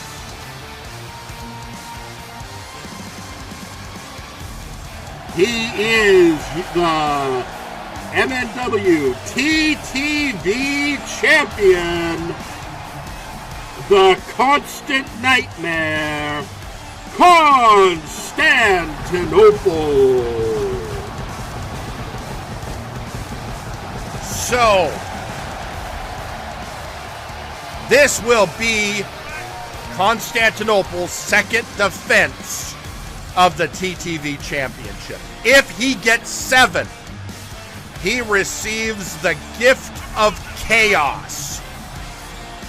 When he has the Gift of Chaos, he can relinquish the TTV Championship and get a guaranteed Multiversal Heavyweight Championship match the following week.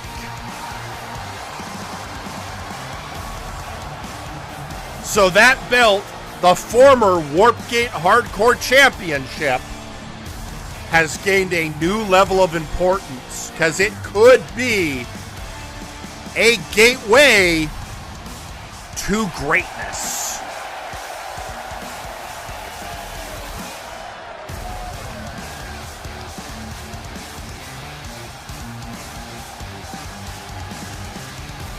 But there is one more combatant yet to come to ringside.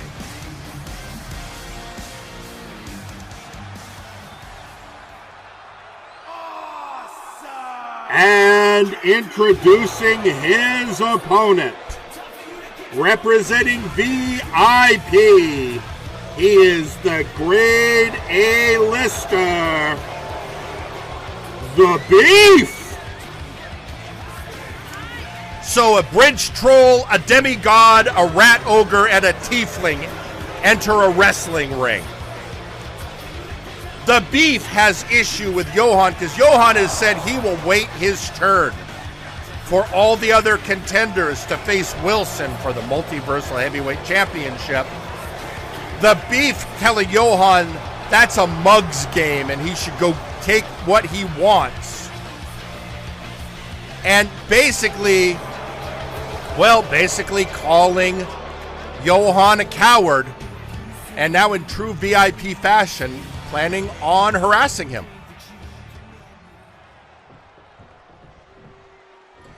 And we are going to start out with Constantinople versus Johan.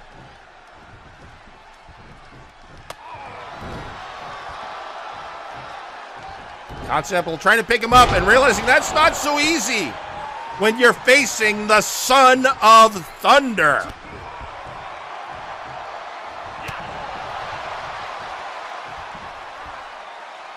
Oh! Sit down powerbomb. Side sit down powerbomb at that. And now Tiki the Troll with an armbar. Tiki loves his submission holds.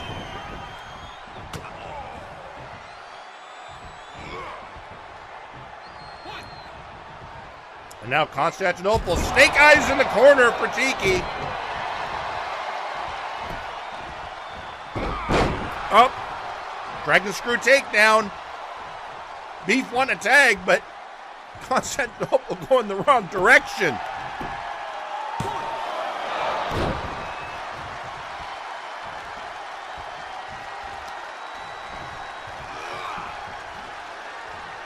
Constantinople, all this time with the King of the Hill match, has been asking who wants it more, and he got the answer. Tiki the Troll wanted. Oh! Tiki tying him up in the ropes in that Black Widow hold. And nothing like a good old-fashioned neck breaker.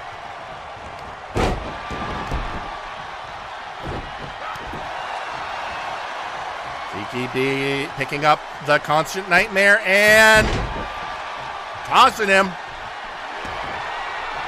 Tiki going up top, but now he's not facing a rat ogre, he's facing a tiefling in the form of the Beef.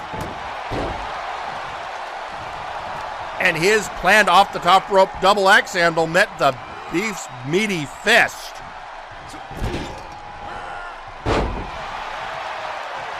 And I think the Beef was just telling Johan this is how it's done.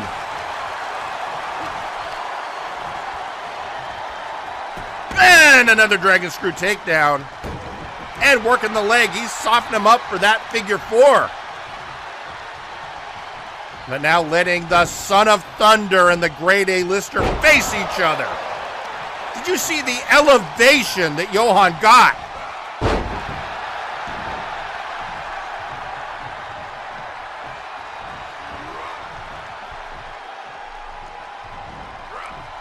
And just tossing the Beef outside. Witness the power of Johan Mjoln. Earlier this year, that man broke the ring with McMorgan.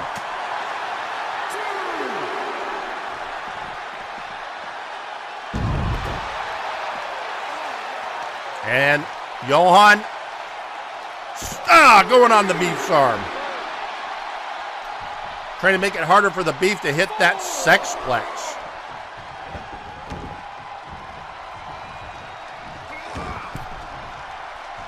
But Johan comes to the ring and faces the Constant Nightmare.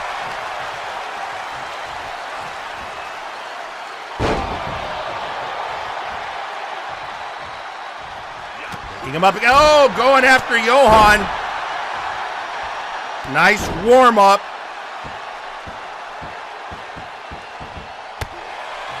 Constantinople, dedicated to spreading the power of chaos across the multiverse.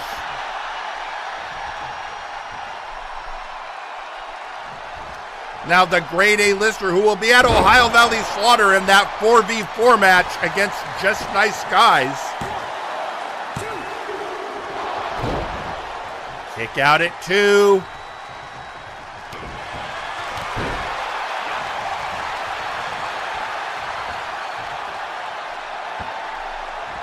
All right, and there goes the Beef up and over.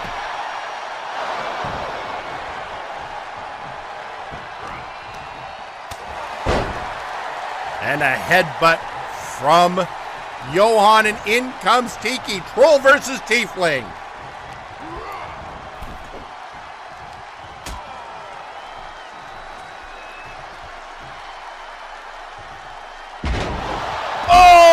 Hardest part of the ring.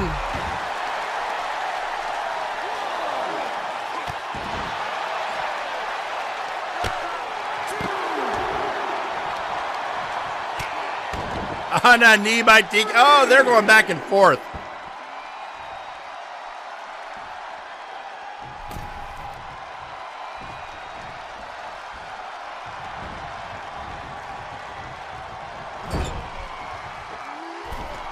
Bringing Tiki up. Oh no, this doesn't look good. This doesn't look good.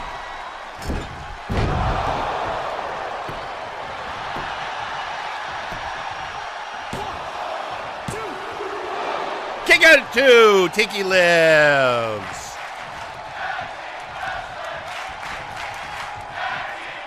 Now just working over the arm of Tiki. Problem is, it's not his arms you necessarily have to worry about, Beef. It's his legs when it gets you in that figure 4.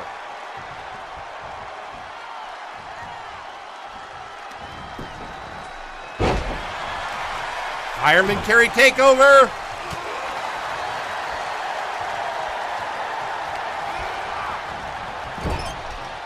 These two will face each other next week for the TDV Championship. Right now, you imagine Constantinople wants to soften up the troll, but once again, the Son of Thunder versus the Beef.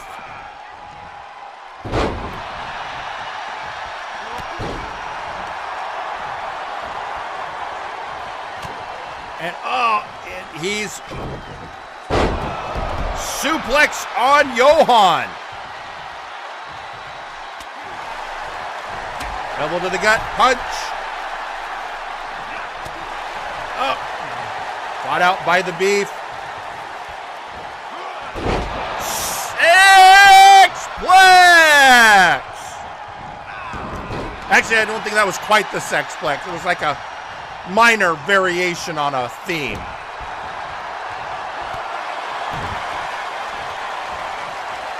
Speaking of variations on a theme, Ragnarok!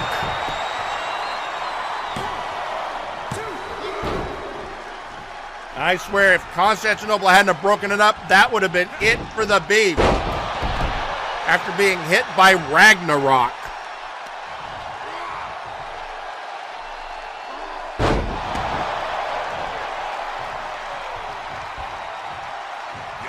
Johan needs to get, right, Constantinople's out there, but the damage is done. The Beef, I was going to say, had advantage, but Johan had other ideas.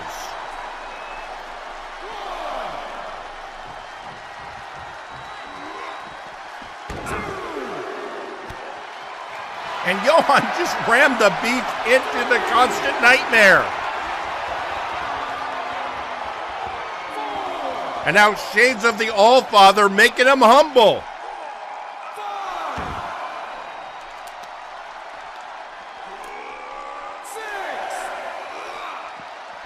And back in the ring goes the Beef.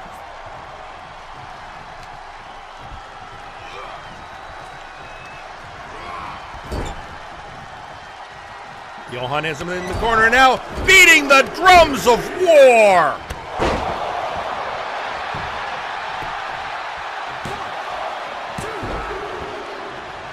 And again, broken up by Constantinople. Thrown out of the ring. Now what is Johan planning?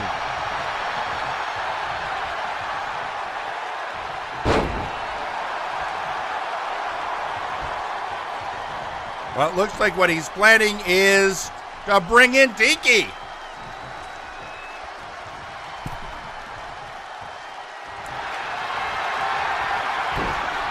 And Tiki with the calf crusher. And that's it. And your winners, the Troll Train.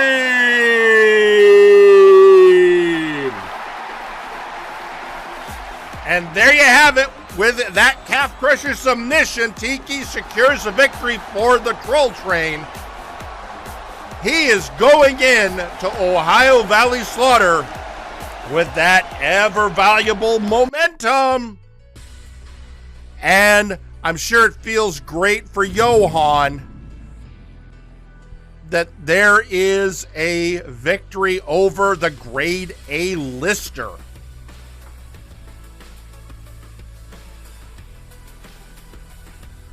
And with that, folks, we have 2 matches to go tonight. First and foremost, just need a moment to catch my breath after that exciting matchup, but we still have 2 matches to go. And this next one, well, I mean, let's be honest. We heard a little bit about this earlier tonight when Injustice Jhake came to the ring and said that all of the former members of High Voltage have got to get basically all 5 of them in a ring and settle it once and for all. But until we get that situated out, this next match, well, folks, it's another matchup with former High Voltage members. And the funny part is, one of them brought the other one in. We'll get into that in a minute. Right now, let's head to ringside.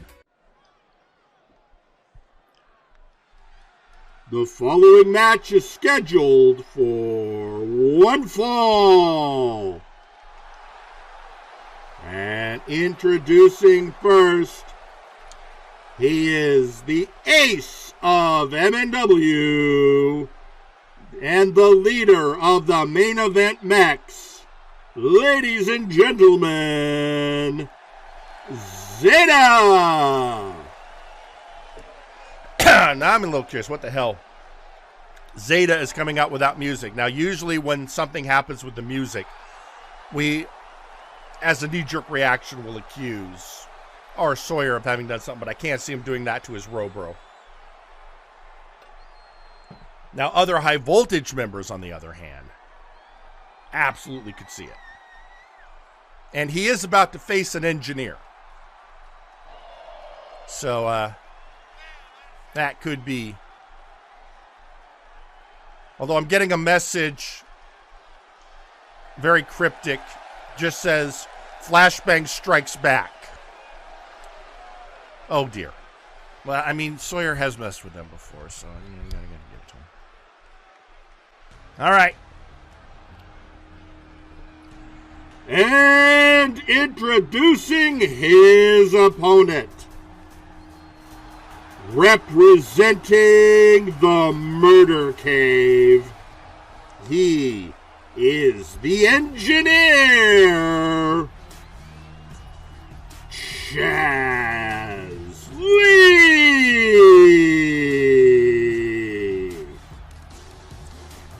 Well, folks, like we said, two former high-voltage members entering the ring. Wonder if they're taking any consideration to what Jhake said earlier this evening about high voltage settling this once and for all. Chaz Lee is the person that theoretically an alternate version of him made Zeta. And it was because he was a member of high voltage that Zeta did briefly join that faction. To say these two have issues is a gross understatement. But now, with Chaz entering the ring, we've heard from every member of the Murder Cave tonight.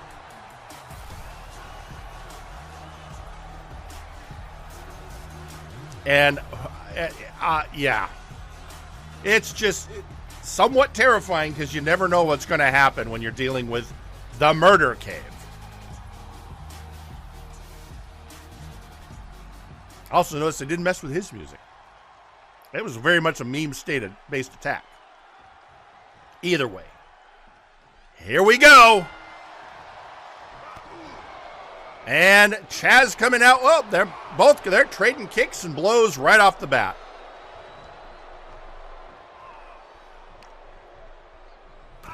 Chaz using the rope to assist choking Zeta. And if you're wondering, for this kind of bot, yes, you actually can choke him. It's weird, but it is a thing. And now, getting him into an early submission hold. Is this even going to do anything at this stage?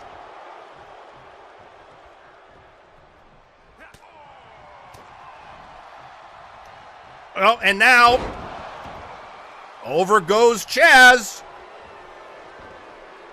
And a DDT for Zeta. Yeah, when I say there's a lot of emotion between these two, I mean, yeah, there is.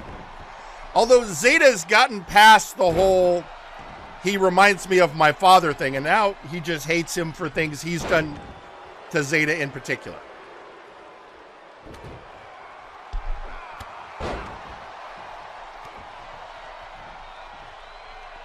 The question is, which one of these guys is going to walk out the victor? And, as I said earlier, are they going to give any consideration to the warning of Injustice Jhake?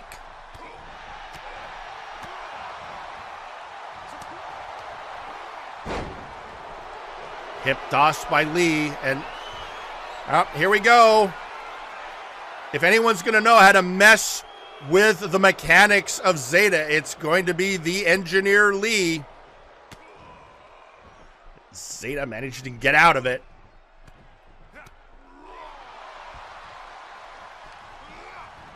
Oh, and Lee's up and over now. Oh, they're on the outside. No man. Oh, knee to the face. And again. Well, Zeta's picked his angle of attack.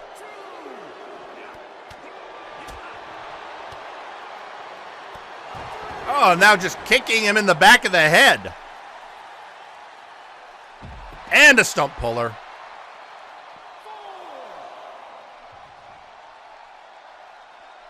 Zeta now decided to take it back in the ring at the 4 count. But Lee on roller skates, so Zeta with a drop kick, breaking the count.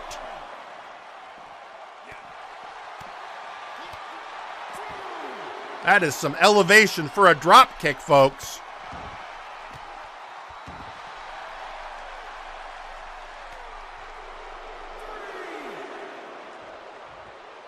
And, oh, clothesline. Lee getting a little bit of momentum for that next punch. And a side Russian leg sweep on those unforgiving outside mats. Remember how I was complaining about wrestling on concrete earlier? Those mats are only slightly better.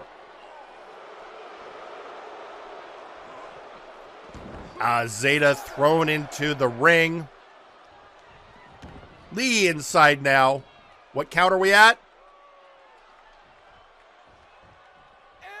8.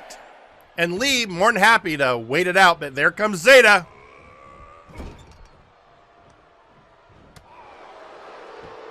Now just dropping him in the corner.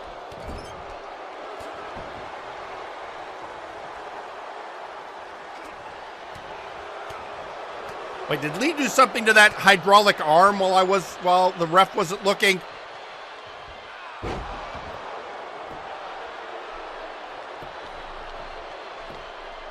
One! And a kick out at 1. The ace says no.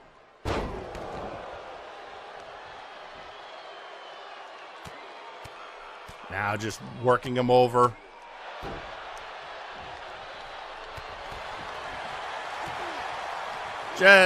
Oh, hip toss by Zeta.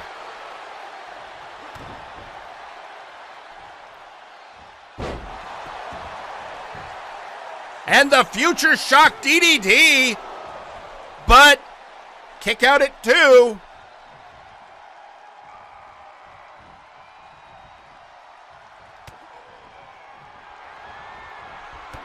And Lee reversing, getting around Zeta. What's he going to do? Knock him down. That's what he's going to do. 1. Rope break. Hey, the ref caught it.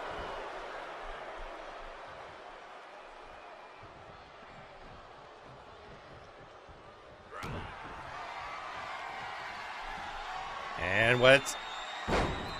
pile bunker!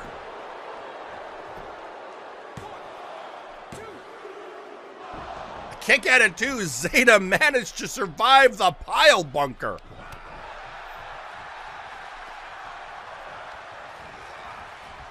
Throwing Lee in the corner, bringing him up. Oh, this doesn't look good for Lee.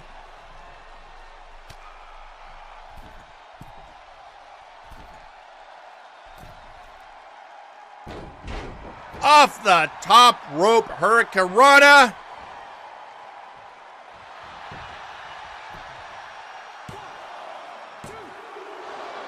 Kick out at 2.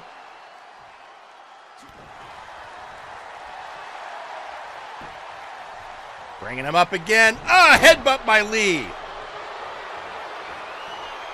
And again, working on the cranium case of Zeta.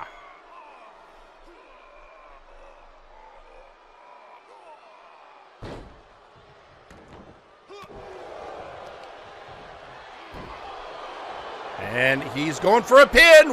1, 2. And that's what you get for not hooking the leg, folks.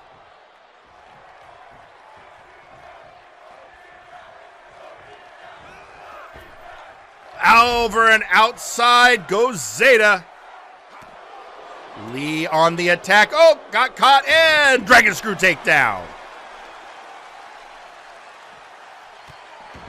Now just, oh, I think he busted Lee open. That's what happens, folks. That's what happens. Oh, and a knee strike.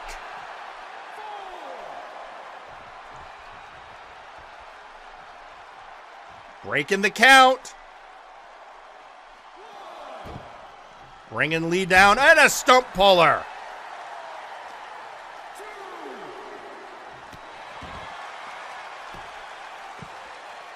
Now he's just nothing fancy, just pounding his head into the mats.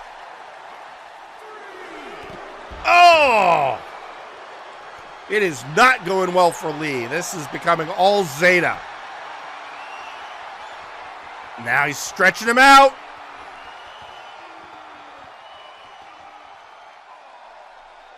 Can Lee get out? Although it's on the outside, there's count out or submission will not count. Well, count out will count. A submission will not account. Wait. The hell? It's that figure again in that Chicago's Bulls sweatshirt. Oh, Zeta got distracted. Lee's got him in a chokehold. Zeta taps. And your winner, Chaz Lee. Oh, that figure beat feet, but folks, oh my God, the ring is being stormed. It's Injustice, Jhake, and Wonderball, and it's all 5 of the members of what was once High Voltage. It's all the men Jhake called out earlier in the evening. Zeta may have won, or Chaz Lee, may have won the match, but it looks like the High Voltage war continues. Just absolute chaos.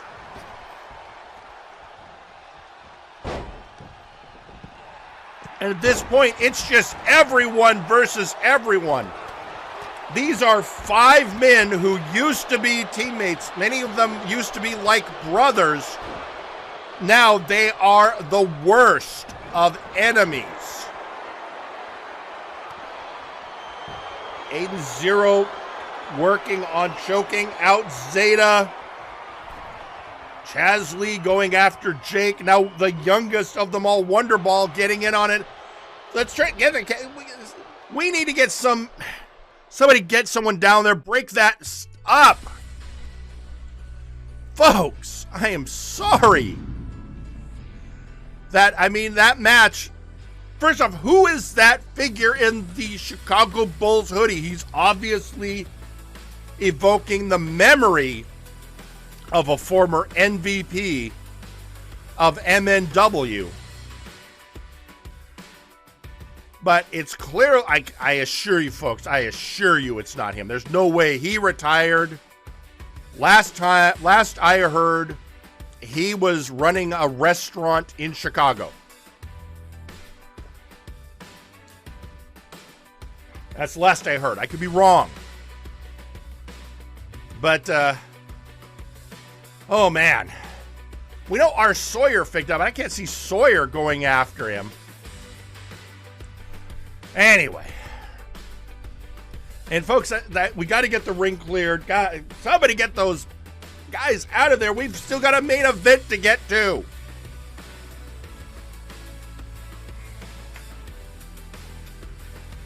So, yeah, all right, they're getting the ring cleared. Folks, we still have one match to go. And it's your main event. And it's going to have implications for Ohio Valley Slaughter. All right, we got about to have everything settled. All right, folks, we're ready. It's time. It is time for your main event.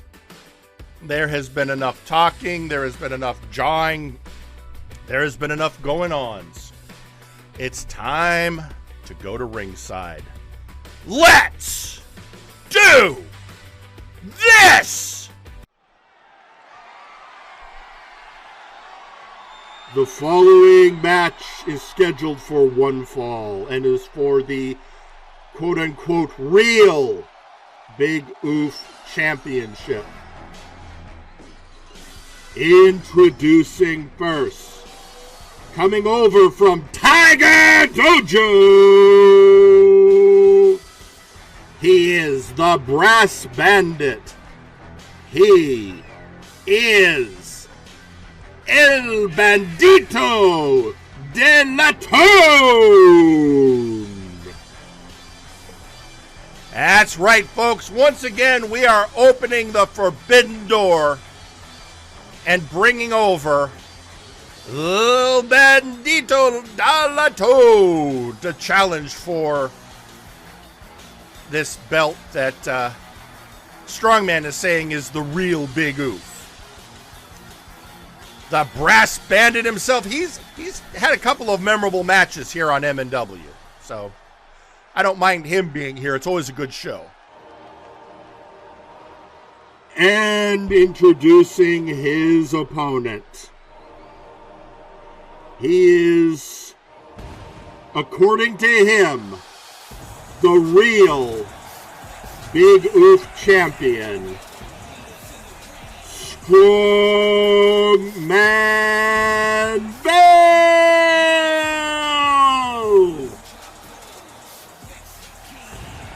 Ever since the injury suffered at the hands of Gorm by Big Oof champion Sergeant Major Payne, Strongman Bell stepped forward and offered to be the Big Oof champion and keep the belt going.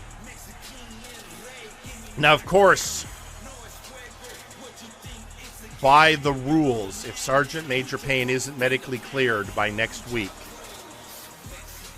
he will have to vacate the Big Oof Championship, in which case we're going to have to figure out, for all I know, the Brass is going to decide to let this man actually have a match next week to officially become the Big Oof champion.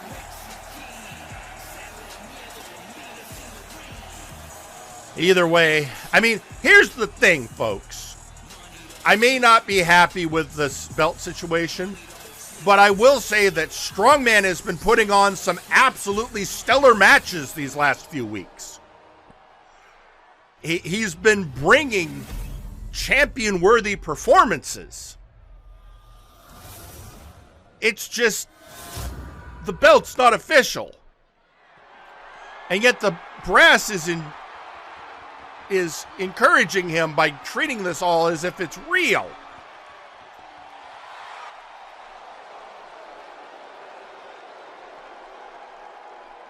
Well, after this match, I'll have an announcement on the whole Big Oof situation. But let's get through this first. There we have it. Strongman Bell. And of course, the question is, what if the Brass Bandit wins? Does he get that belt? Does he get a match next week at Ohio Valley Slaughter? What happens?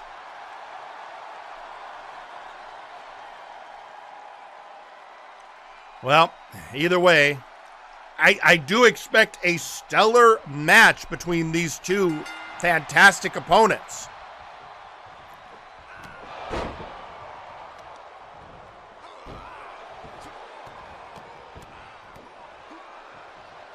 And that Bandido de Laton goes to the top rope and frog splash.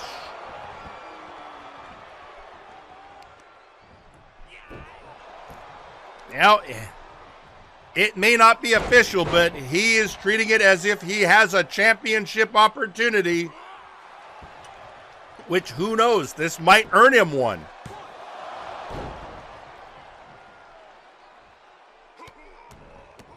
Stomping on the bell. Oh, just slapping the taste out of the Brass Bandit, and the Bandit returns with a punch and bringing Bell down.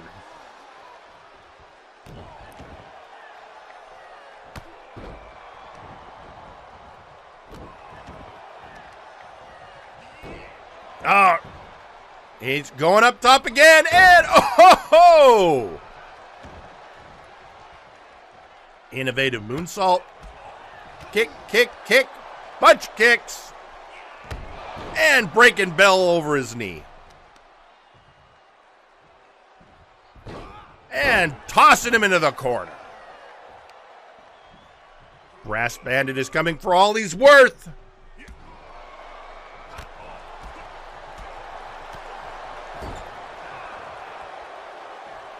Again, this is one of those moments that can make or break a superstar.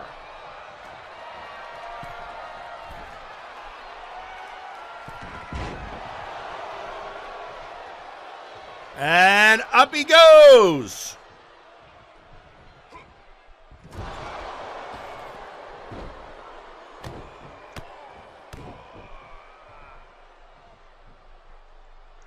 And tweeting out on social media, we've got Graven Allen saying, if the brass wants to take the big oof off your hands, Jerry, that's okay. We could always use a new belt on Flashbang to even things out. You know what? I've actually had conversations like that before with Rabbit Graven, and so far, he's good with the belt situation you have over there. But, you know, we've had those discussions. Working over the leg of the Brass Bandit.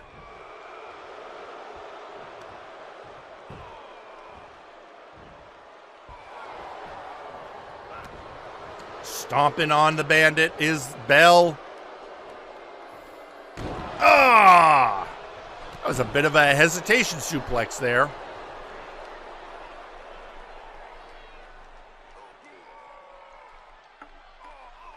Now working over the neck of El Bandido da Laton. Oh, and now Strongman gonna fly. Flying elbow. Reversal by El Bandido. Oh, was going in for a kick, countered by Strongman. Oh, that's one. That's two. One more. Densha Dadalore. Kick out at two.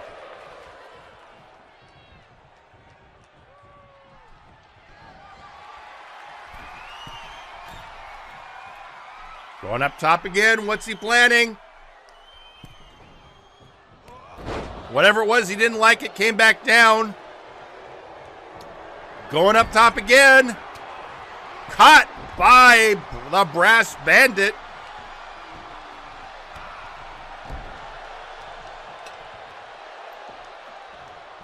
And flipped into the corner again. As I said at the top, this may be a not official belt situation, but based on the quality of the matches, you wouldn't know that. This is some great wrestling.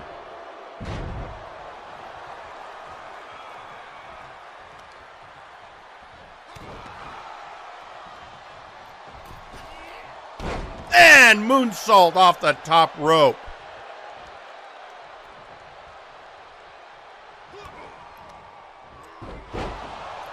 And a DDT, and I think Strongman is busted open.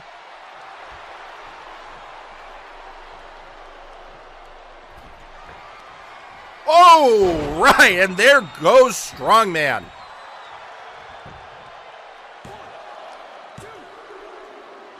Kick out at two.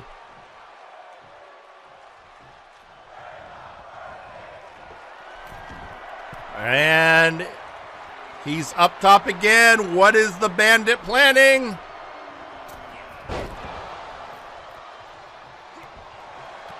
And just stomping on Strongman. Kick to the head. Suplex. Going up top. And La Estrella connects.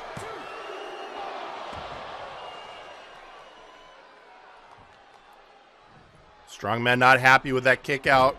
Felt the count could have been. Oh, nobody home.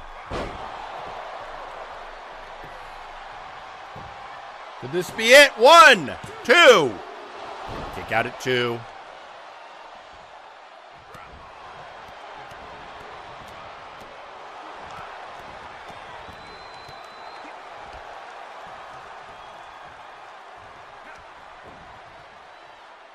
Oh, float over by Bell.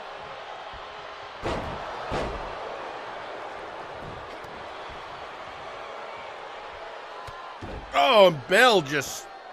Oh, the disrespect.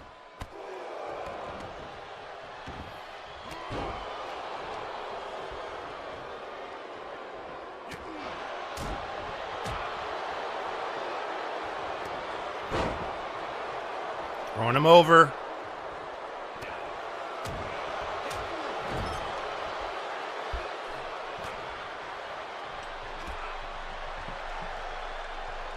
And, oh, spinning DDT. Could this be it?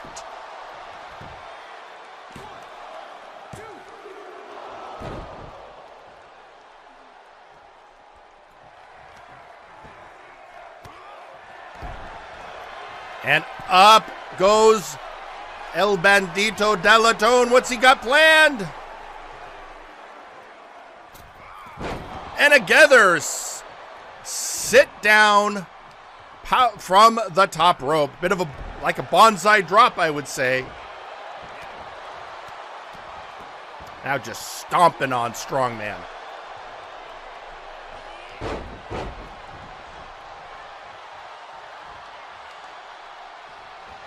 And, oh, right in the inner thigh.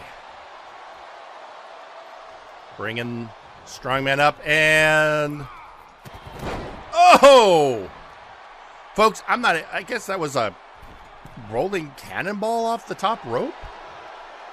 I don't even know what to call that one. And again, another spinning DDT. I guess somebody's saying that was called the Whisper in the Wind.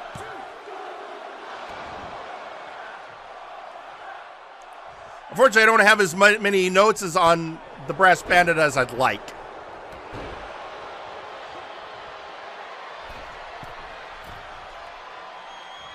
And up, an elbow from Strongman.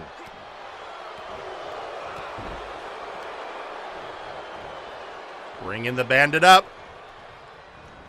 And just yeeting him.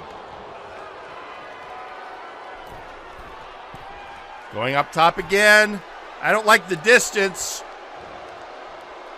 I don't think Strongman does either. That's why he was asking him to get up. Oh, and... he did misjudge the distance.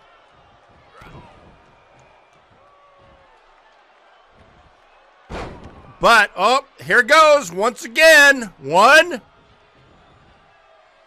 2. Not quite a denture de dolor, but still pretty good. And sometimes you just need a simple elbow.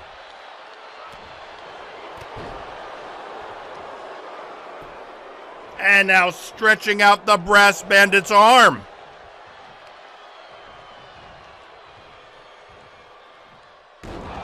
Oh, and now, oh, got him cradled. 1, 2. Kick out at 2. Oh, setting up. Oh, I see what we're going here. He was going for the Oni combo, but reversed by the Brass Bandit. Could this be it? Could this be the Brass Bandit's time? No! Countered by Bell. And, oh, they're just going back and forth now. Reverse DDT. Bandits up top. Frog splash. Going for the pin. 1, 2. Oh, that was so close.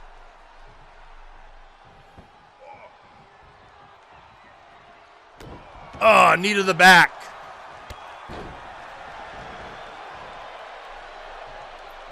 Bringing him up. Kick, kick. Side Russian leg sweep. And he's picking up momentum. I think he's feeling the surge from the crowd.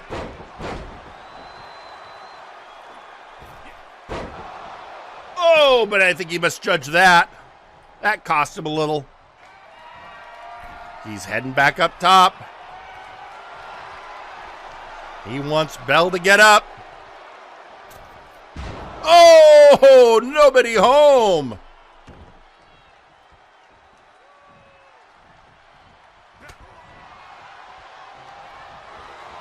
Whipping Bell outside the ring. Okay. You can do a lot of damage out here, but that is not where matches are won. I was almost going to say champion's advantage favors Bell, but does it? Anyway, Tequila Sunrise on the outside. Bell taps, but it's on the outside, doesn't really count. Still, the Brass Bandit made Strongman tap. That bodes well for where we are in this match. And now, Bandit telling Bell what he thinks about him. Going for it. Outside again. Well, on the apron. And outside again.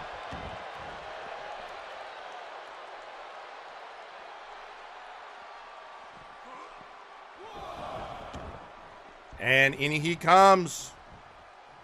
Is this it? Does the oh, Bell's got him. Oh, never mind. 1, 2,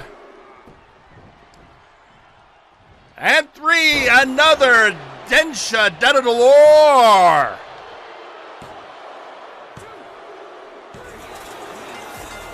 And your winner, Strongman Bell. Well, congratulations, Strongman Bell. And as your prize, oh, by the way, did I mention that earlier this week, Sergeant Major Payne was medically cleared to wrestle? And that he and I met earlier today and he agreed to a match next week at Ohio Valley Slaughter against whoever won this match? Did I not mention that? I'm sorry. My bad. But yes, next week at Ohio Valley Slaughter, the returning Sergeant Major Payne against Strongman Bell. Folks, it is going to be a great weekend. Let's look at the card for next week at Ohio Valley Slaughter. And it did not go to where I wanted it to. Hang on. Fine, well, let's start here. Sergeant Major Payne versus Strongman Bell for that big oof championship. We have a triple threat match of Dr. Grimm, the R. Sawyer, and the Janitor. It is not going to be a handicap match. No, triple threat. 3 men enter, 1 leaves with the belt. Wilson will defend the Multiversal Heavyweight Championship against Buck Bumble. In addition, Gorm, in a special single match, will take on McMorgan. As we learned earlier tonight, a tag team matchup. The Outlaws versus the Night's Watch. The Outlaws, represented by CGR Killer and Nakano Kirishima. Nice watch by Gunnar Birch and West Wind. A Castlevania Clash match. Semjax versus Jagger Blackthorn. In your tag team championship scene, Spectre Sonata will take on the champions, the Dark Lords. And a special 4-on-4 match, VIP will face off against Just Nice Guys.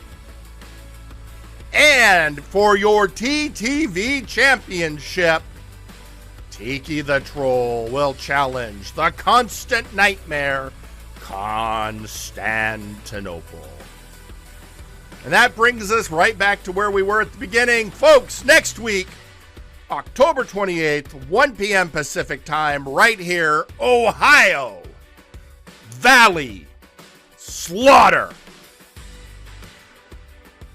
We hope to see you there, but for now, we are out of time. So for Pete McPherson, I'm Jerry Aldini.